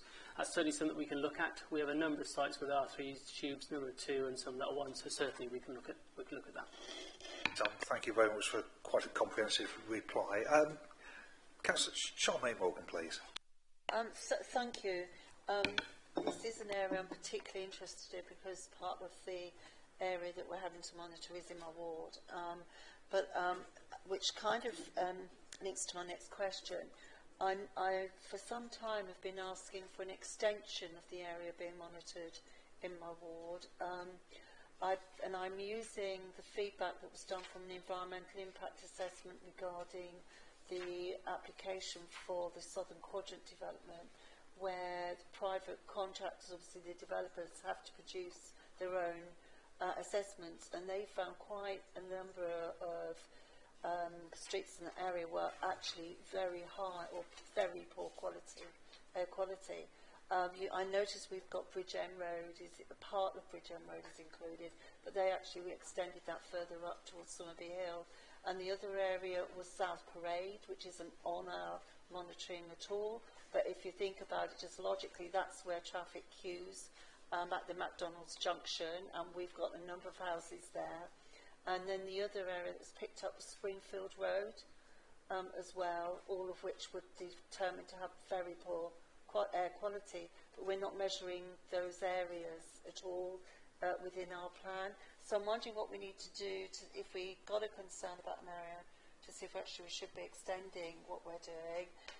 All of these areas are likely to see significant increases in traffic with the new developments, has been quite rightly picked up by Councillor Martin, that we're going to start getting on the southern side of the town.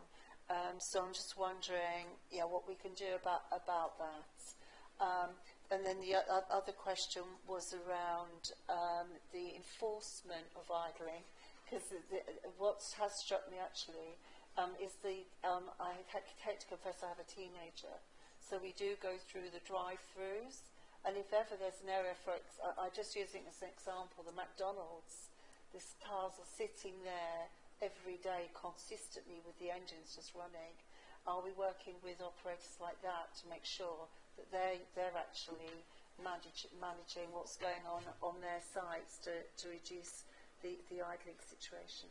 That's just an example. How do we enforce it? Thank you. Thank you, Charmaine. Would you guys like to answer that question? Yeah. Thank you, Chairman. In terms of the monitoring locations, we've already done a review previously of the test locations we have, and when we're looking at them, we're looking at what are the pinch points, and we are covering the entire district. So at the moment, we cover Stamford and Grantham, where we have large areas of build-up traffic, and we're currently doing a 3-month monitoring in Bourne. So the review has been conducted previously, so at the moment there is no particular scope of looking to extend the monitoring requirement. There was also a cost incurred in extending the monitoring across the area, so we'd have to look at that. That's something that we're looking at. We'd have to look at where the cost for that was coming from, which areas we're losing. In terms of, I think we need to be very cautious all about the AQMA. It's not about what's in the AQMA and what's not extended in the AQMA. The AQMA exists and has been declared for an area. So the areas outside the AQMA are not subject to the AQMA itself, but the actual objectives are still there across the area. The objectives apply to all areas of the district.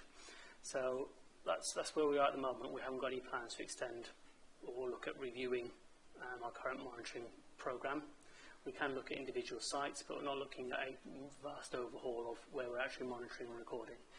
In terms of idling, I'd have to look at what the options are for enforcement. I couldn't tell you off the top of my head what we have for enforcement options. And again, if we're looking at particular sites, I think the AQMA is only for Grantham itself, and then if it's anything to do with the AQAP is targeting that area.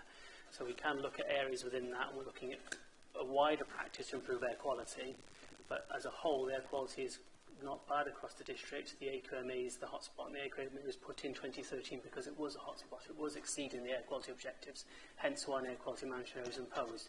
If we haven't got air quality management areas, the rest of the area, it shows that we're not anywhere near exceeding the air quality objectives. Anything we can do around promoting or changing behaviours is beneficial to those areas, but they're not exceeding air quality objectives. So we're not looking at doing any particular targeting in those areas. We can look at promoting that further and have to look at the idling enforcement, what options we have for enforcement, if any. Tom, thank you. Aisha, do you want to come in? Yeah, on idling vehicles, so With anything, we'd need to do an education sort of campaign and make it focused, because in our enforcement policy as well, we talk about incremental approach to enforcement, and education is part of that, like with the waste policy and things like that. So whether there's some focused issues that you're aware of that we could look at, maybe a targeted campaign, if it's like in McDonald's or something like that, so we can make targeted approaches, you know, as part of this or outside of this, so you don't have to have an air quality action plan to do that. We can do that anyway if you've got localised issues that you know. And with new developments in the area, we work in partnership with all our departments within South Kesteven, so we can speak to planning about, is there anything we can look forward planning on, whether we can require any developers to put NOx tubes up at their expense rather than ours, and work that sort of way out, so we can have those conversations as a takeaway from this meeting. Aisha, thank you. Now, just to say, we've got some members that need to depart by 1 o'clock.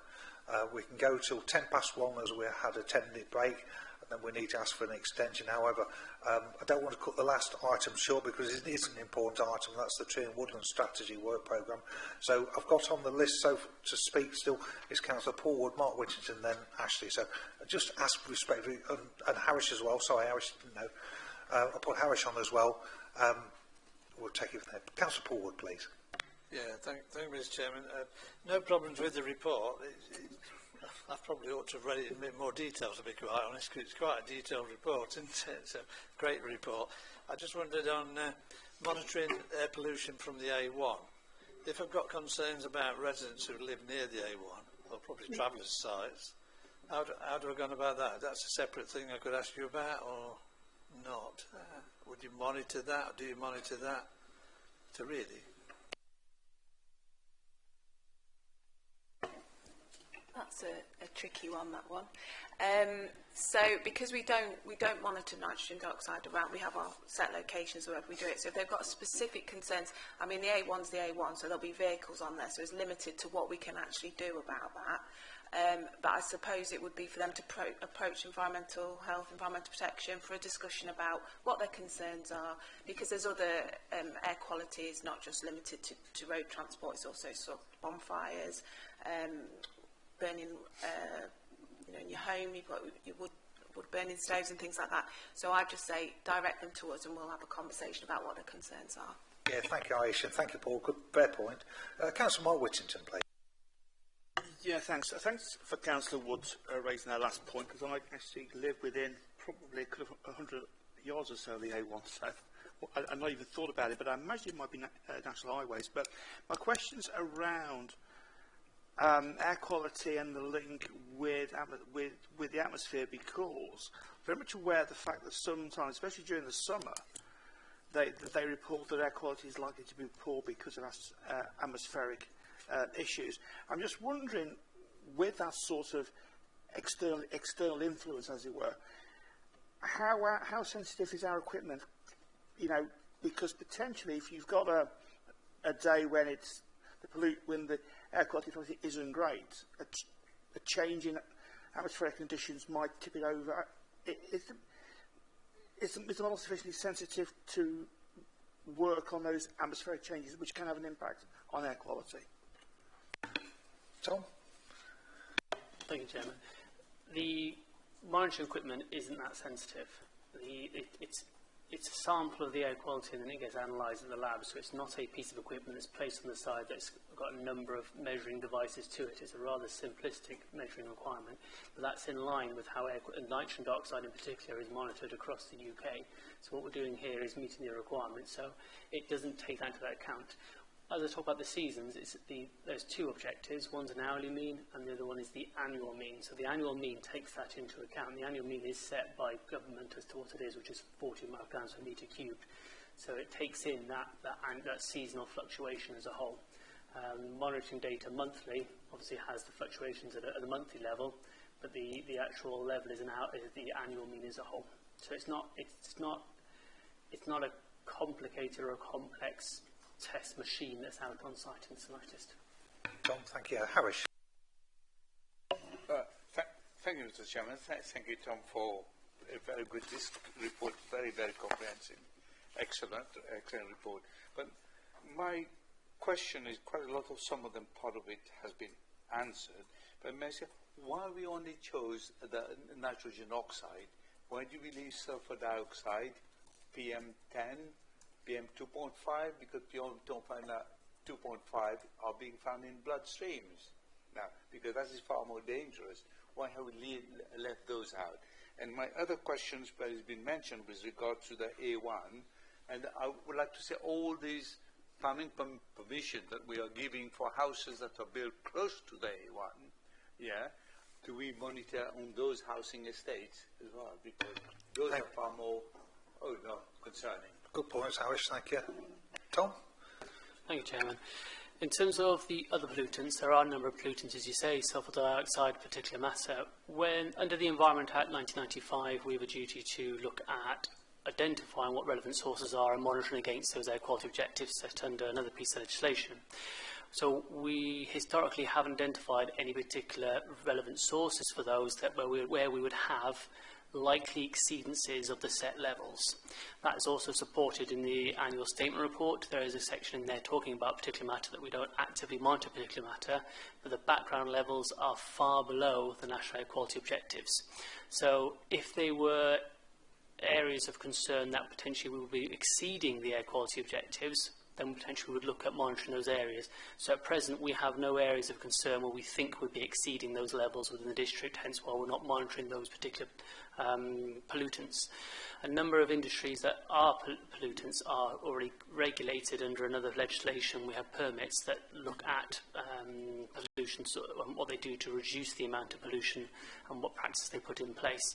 So in a rather simplistic answer to it, we haven't got any monitoring for it because we don't believe we've got any areas that are anywhere near the exceedance for those particular pollutants, which is why we haven't got a monitoring regime for them. As a side note, under the Clean Air Lincolnshire, there is a particular matter monitoring station within the AQMA that's being funded by DEFRA, I think. And that currently has live tracking data that says we're nowhere near the exceedance. So we do have one that's not actively run by us as part of that wider Clean Air Lincolnshire. There's a number of sites they put in across the county. So in simple terms, we don't believe we've got any areas of near exceedance that requires that routine annual monitoring. In terms of planning in the A1, again, it comes back to that question. We have identified areas where we think the exceedance are going to be. We're already monitoring on those. That's certainly something we can look at in the future. But again, we have to be, if we're monitoring there, there's obviously the cost implication to it. So we've got to be, I suppose, of the view that there's likely to be exceedances of that air quality objective. Not that there may be, it's that there's got to be a strong likelihood for that additional cost we put in place, but we certainly is something we can look at in the future. We do work with planning. Planning and the local plan is part of the air quality action plan. There's a section there on local policy context and planning policy context. So it's something that we can look at and take away in the future. Yeah, briefly, please, Harish. Just a quick.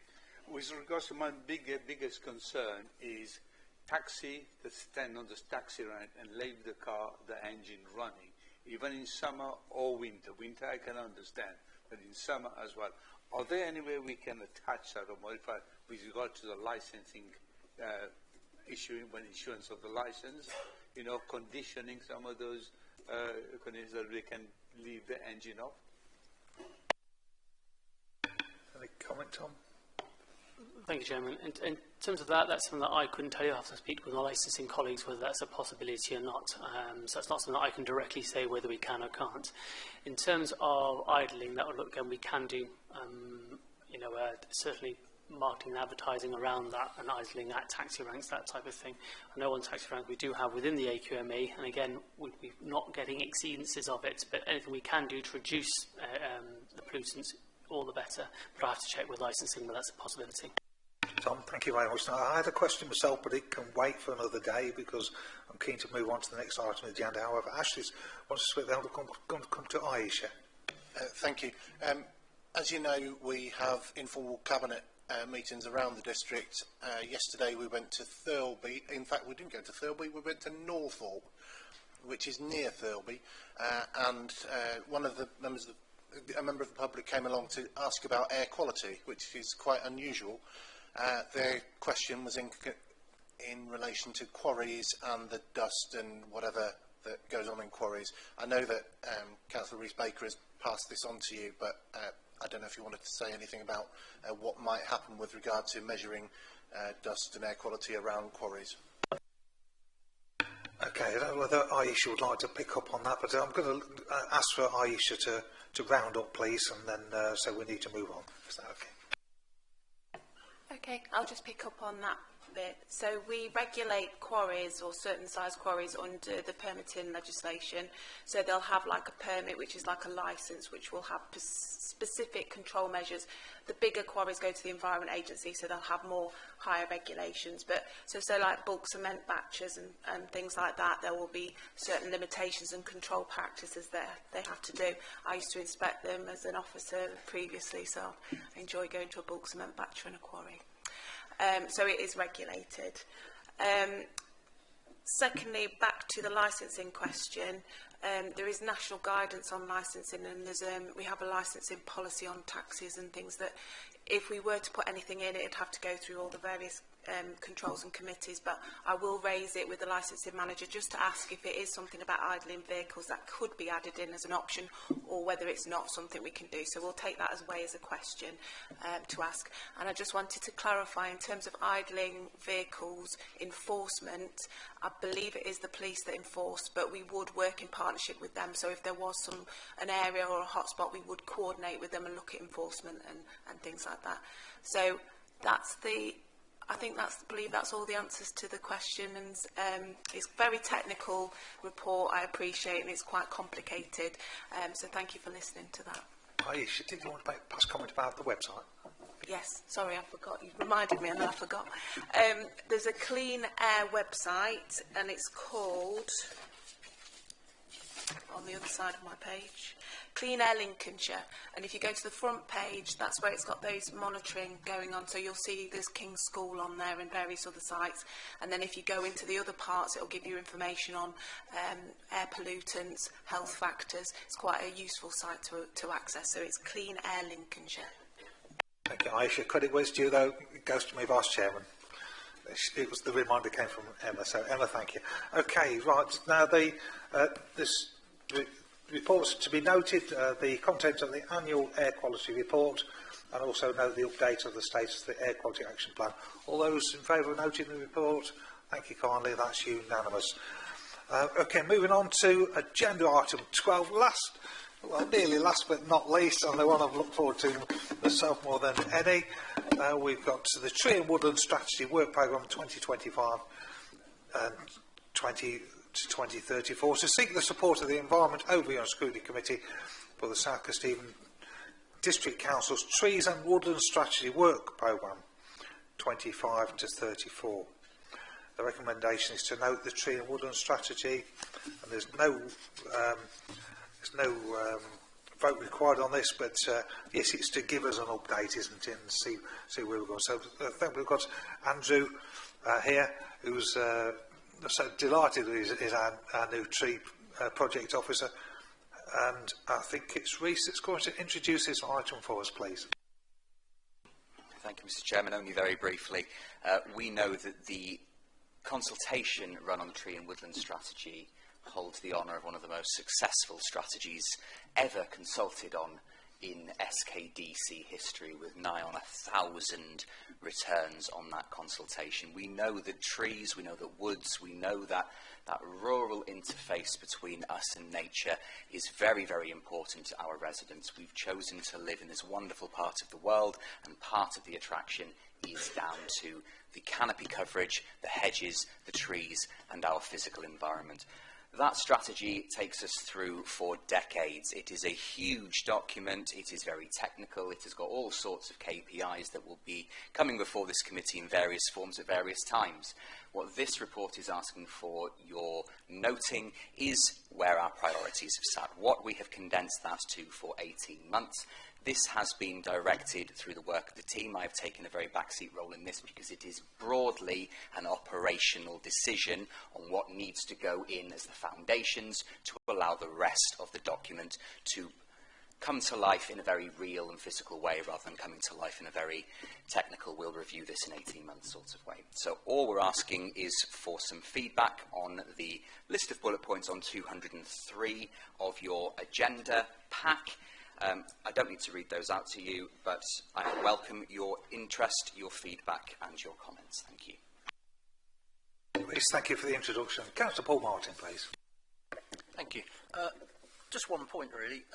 With the forthcoming local plan, lots of building requirements and such like coming next year, I think it would be worthwhile if there was a policy or some sort of process where when sites are allocated to the local plan, or if a development comes along which is new, which is not in the local plan, that we do an inspection of required TPOs, if you like, for those sites to actually get in there and check what trees, etc.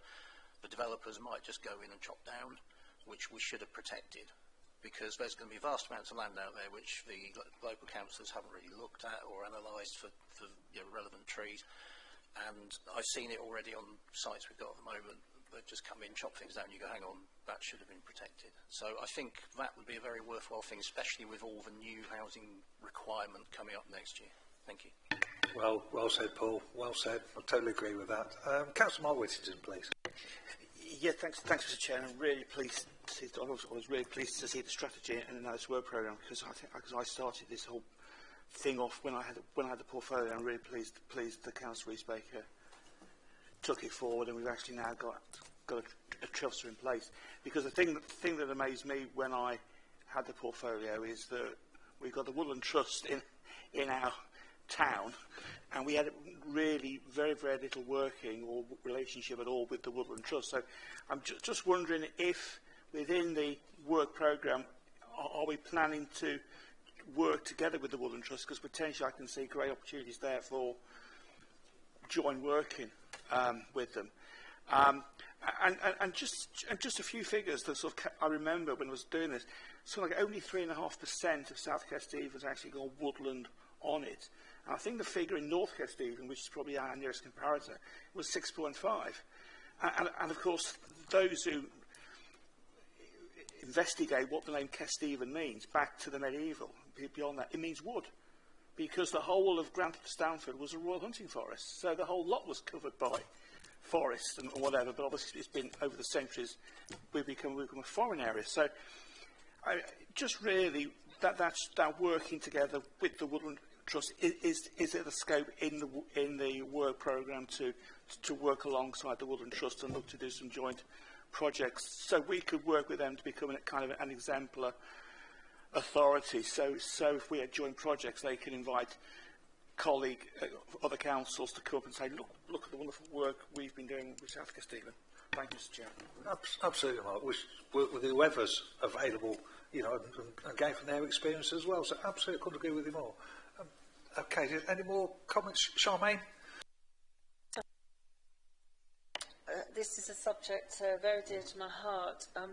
In St Vincent's Ward, I'm in a way ashamed to say, since being a member, we've lost probably about 200 trees, and that's due to a combination of private landowners removing trees and development. We lost a lot of them are being like on allotment sites.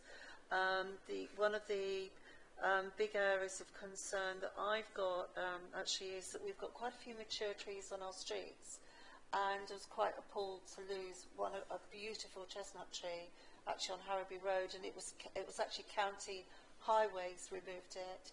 And even though we've discovered also elsewhere trees were covered by TPOs, they almost and it's a conservation area, they're almost able carte blanche to remove trees. So I'm wondering how we can work with the county on that front. That was one area. The other thing is how we can, picking up the point about TPOs, I've actually got a request at the moment with our planning department to assess Barrowby Road, because that's tree lined, and in fact it's not none of those trees are protected. So I'm trying to get those trees protected, but there seems to be it's a real trade-off in reality.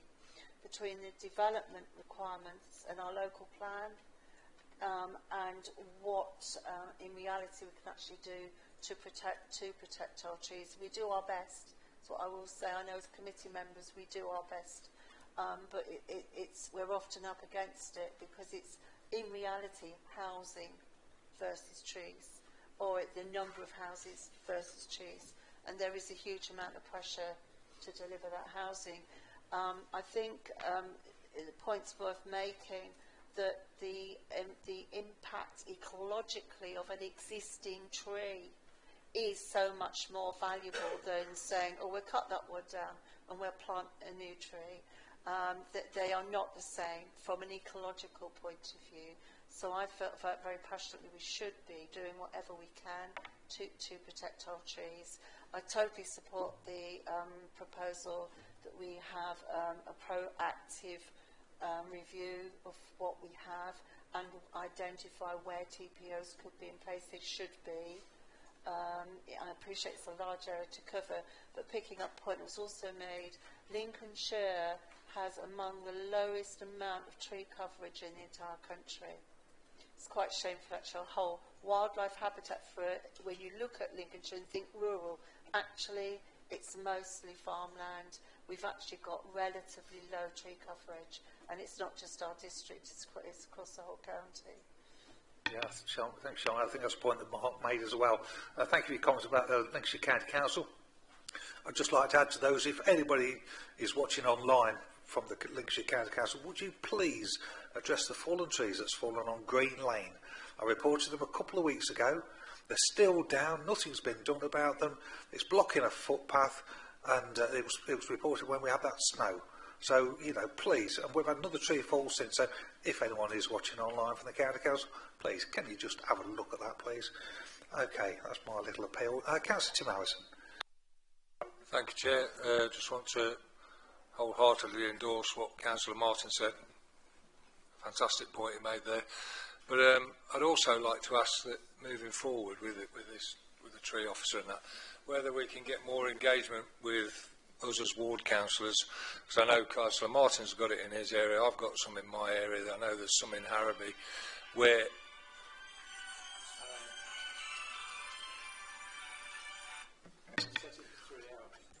mince pies all round from you then, Paul, for that. we've got areas that are crying out that we could be planting trees in there. So if there's any funding that's available or any points that they can work with us on that, we'd love to hear about it so that we can maybe push forward for those areas in our wards. Absolutely, Tim. Couldn't agree more. Thank you for making that point. Okay, any other comments? No? Andrew, would you like to pick up on any of those points, and then we'll go to a vote on that. Give you an opportunity to have a speak. Yep. So we start with Councillor Paul Martin, who raised an important point about tree protection. Tree protection is a really important part of the strategy. We're going to be working with planning to review TPOs, review the planning application process to make sure that all the planning officers have all the relevant information they need. Unfortunately, we are missing an arboricultural officer in that department at the moment, so but we're doing what we can in the meantime. Councillor Mark Whittington mentioned about working with the Woodland Trust. A more formal stakeholder analysis and stakeholder engagement plan will come forward in the next 18 months. It's the intention, but we are already working with the Woodland Trust. We are going to be looking at some potential sites for small urban woodlands in the Grantham area in the new year. So yeah, we're already working with the Woodland Trust. And I'm not sure about the woodland cover figures for Lincolnshire. It depends how you measure it, because sometimes only woodlands over a certain size are counted. So it depends whether you're comparing like with like, but we do need some baselines, both for the whole district and for more detailed canopy covers in towns and villages, which is one of our priorities. Councillor Morgan.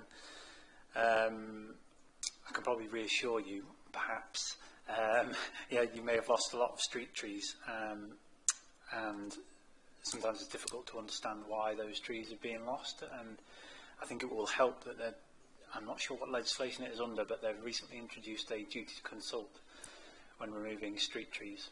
So there should be a consultation period for any street tree that is now removed.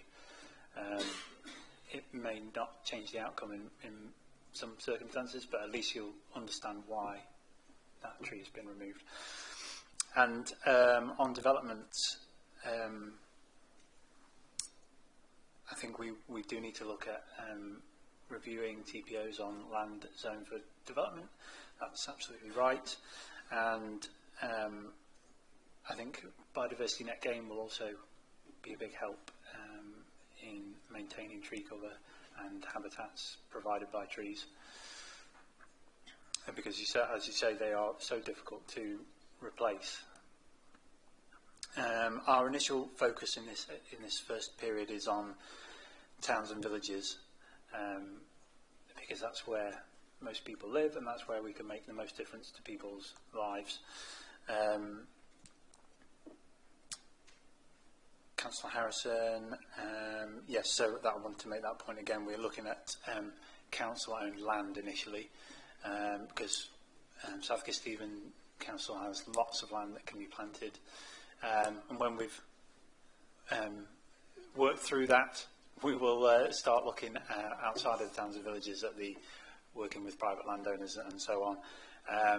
But in the meantime, we are also working with parish councils and looking at grants that are available to them and giving them help and advice on where they can plant trees.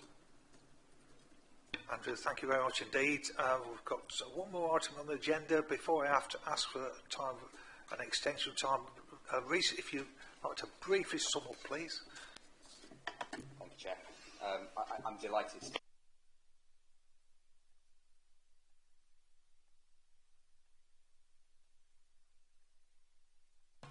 stay on. I think that exactly what you're asking for is covered between bullets 2 and 3 on page 202. I think the two of them together, find those trees, assess those trees, rank those trees, and then log those trees, which I think is what you're asking. If I've misunderstood that, please catch me, and we can get that in.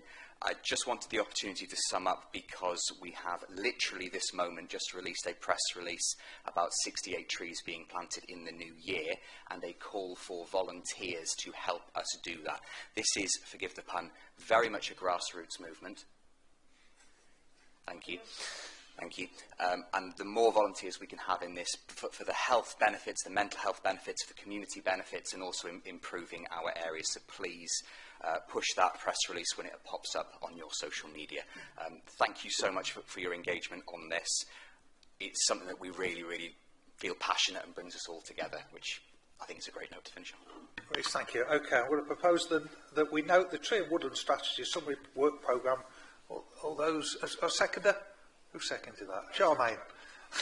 All those in favour of it? Thank you kindly. Right then, moving on to the next item on Andrew, thank you kindly. Moving on to agenda item number 13, the work programme. It's on page 205 of the agenda, and as you can see, as we go to page 206, there's some items there on the agenda for the February meeting. We've also got on there coming up, it'll be the food waste item will be on that agenda as well. That agenda, obviously if you want any items that you want to go on there, please do contact me, and I'm happy to add any additional items to that moving forward. Okay, we've got about 3 minutes before I need to ask for time, extension time. So unless anybody's got any comments on that work programme, Mark?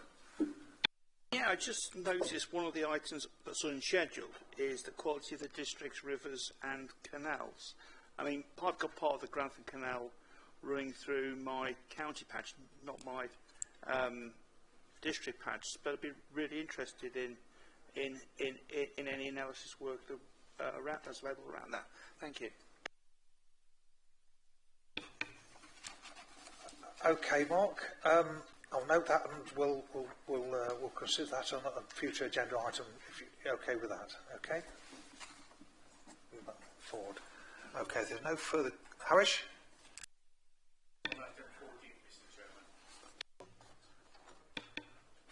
Any other... Well, I hope it is urgent, because I've not been made aware of any, you know. We're not on that item 14 yet. 1 second, mate, 1 second. Okay, so there's no further comments on the work programme. As I say, do contact me, and I'm happy to include any items and consider them for a future meeting. Right, now, swiftly moving on. Item number 14, and we've got 2 minutes, Harish.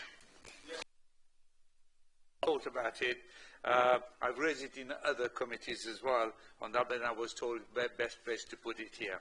It is, yes, it's about solar panel efficiency, the importance of PV cells, photovoltaic cells from the Far East are only about 17 to 19% efficient, and they are difficult to recycle.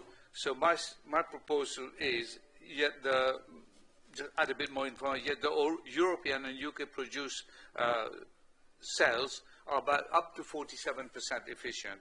So can we adopt as a policy to source our photovoltaic panel cells from the local from UK or from European sources in order to cut the carbon footprints of the materials travel, and B, it's easier to decommission and recycle, and C, to encourage more towards the third policy is that we encourage more towards wind farms as opposed to that. Yeah, thank you for that.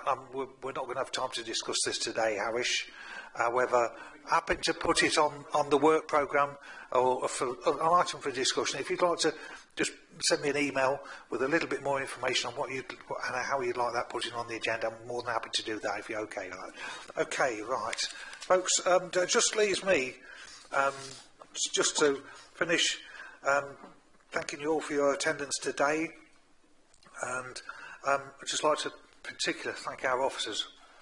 You all do a cracking good job. You really, really do. Very, very proud of you, I have to say. I really am.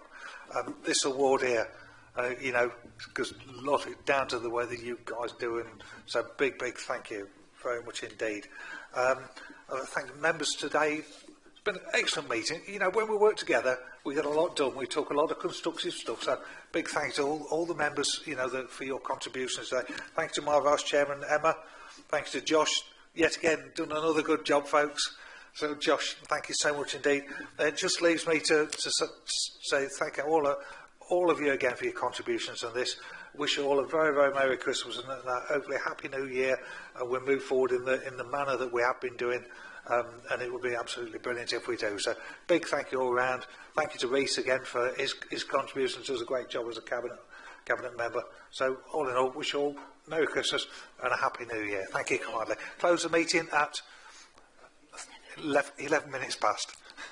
Thank you.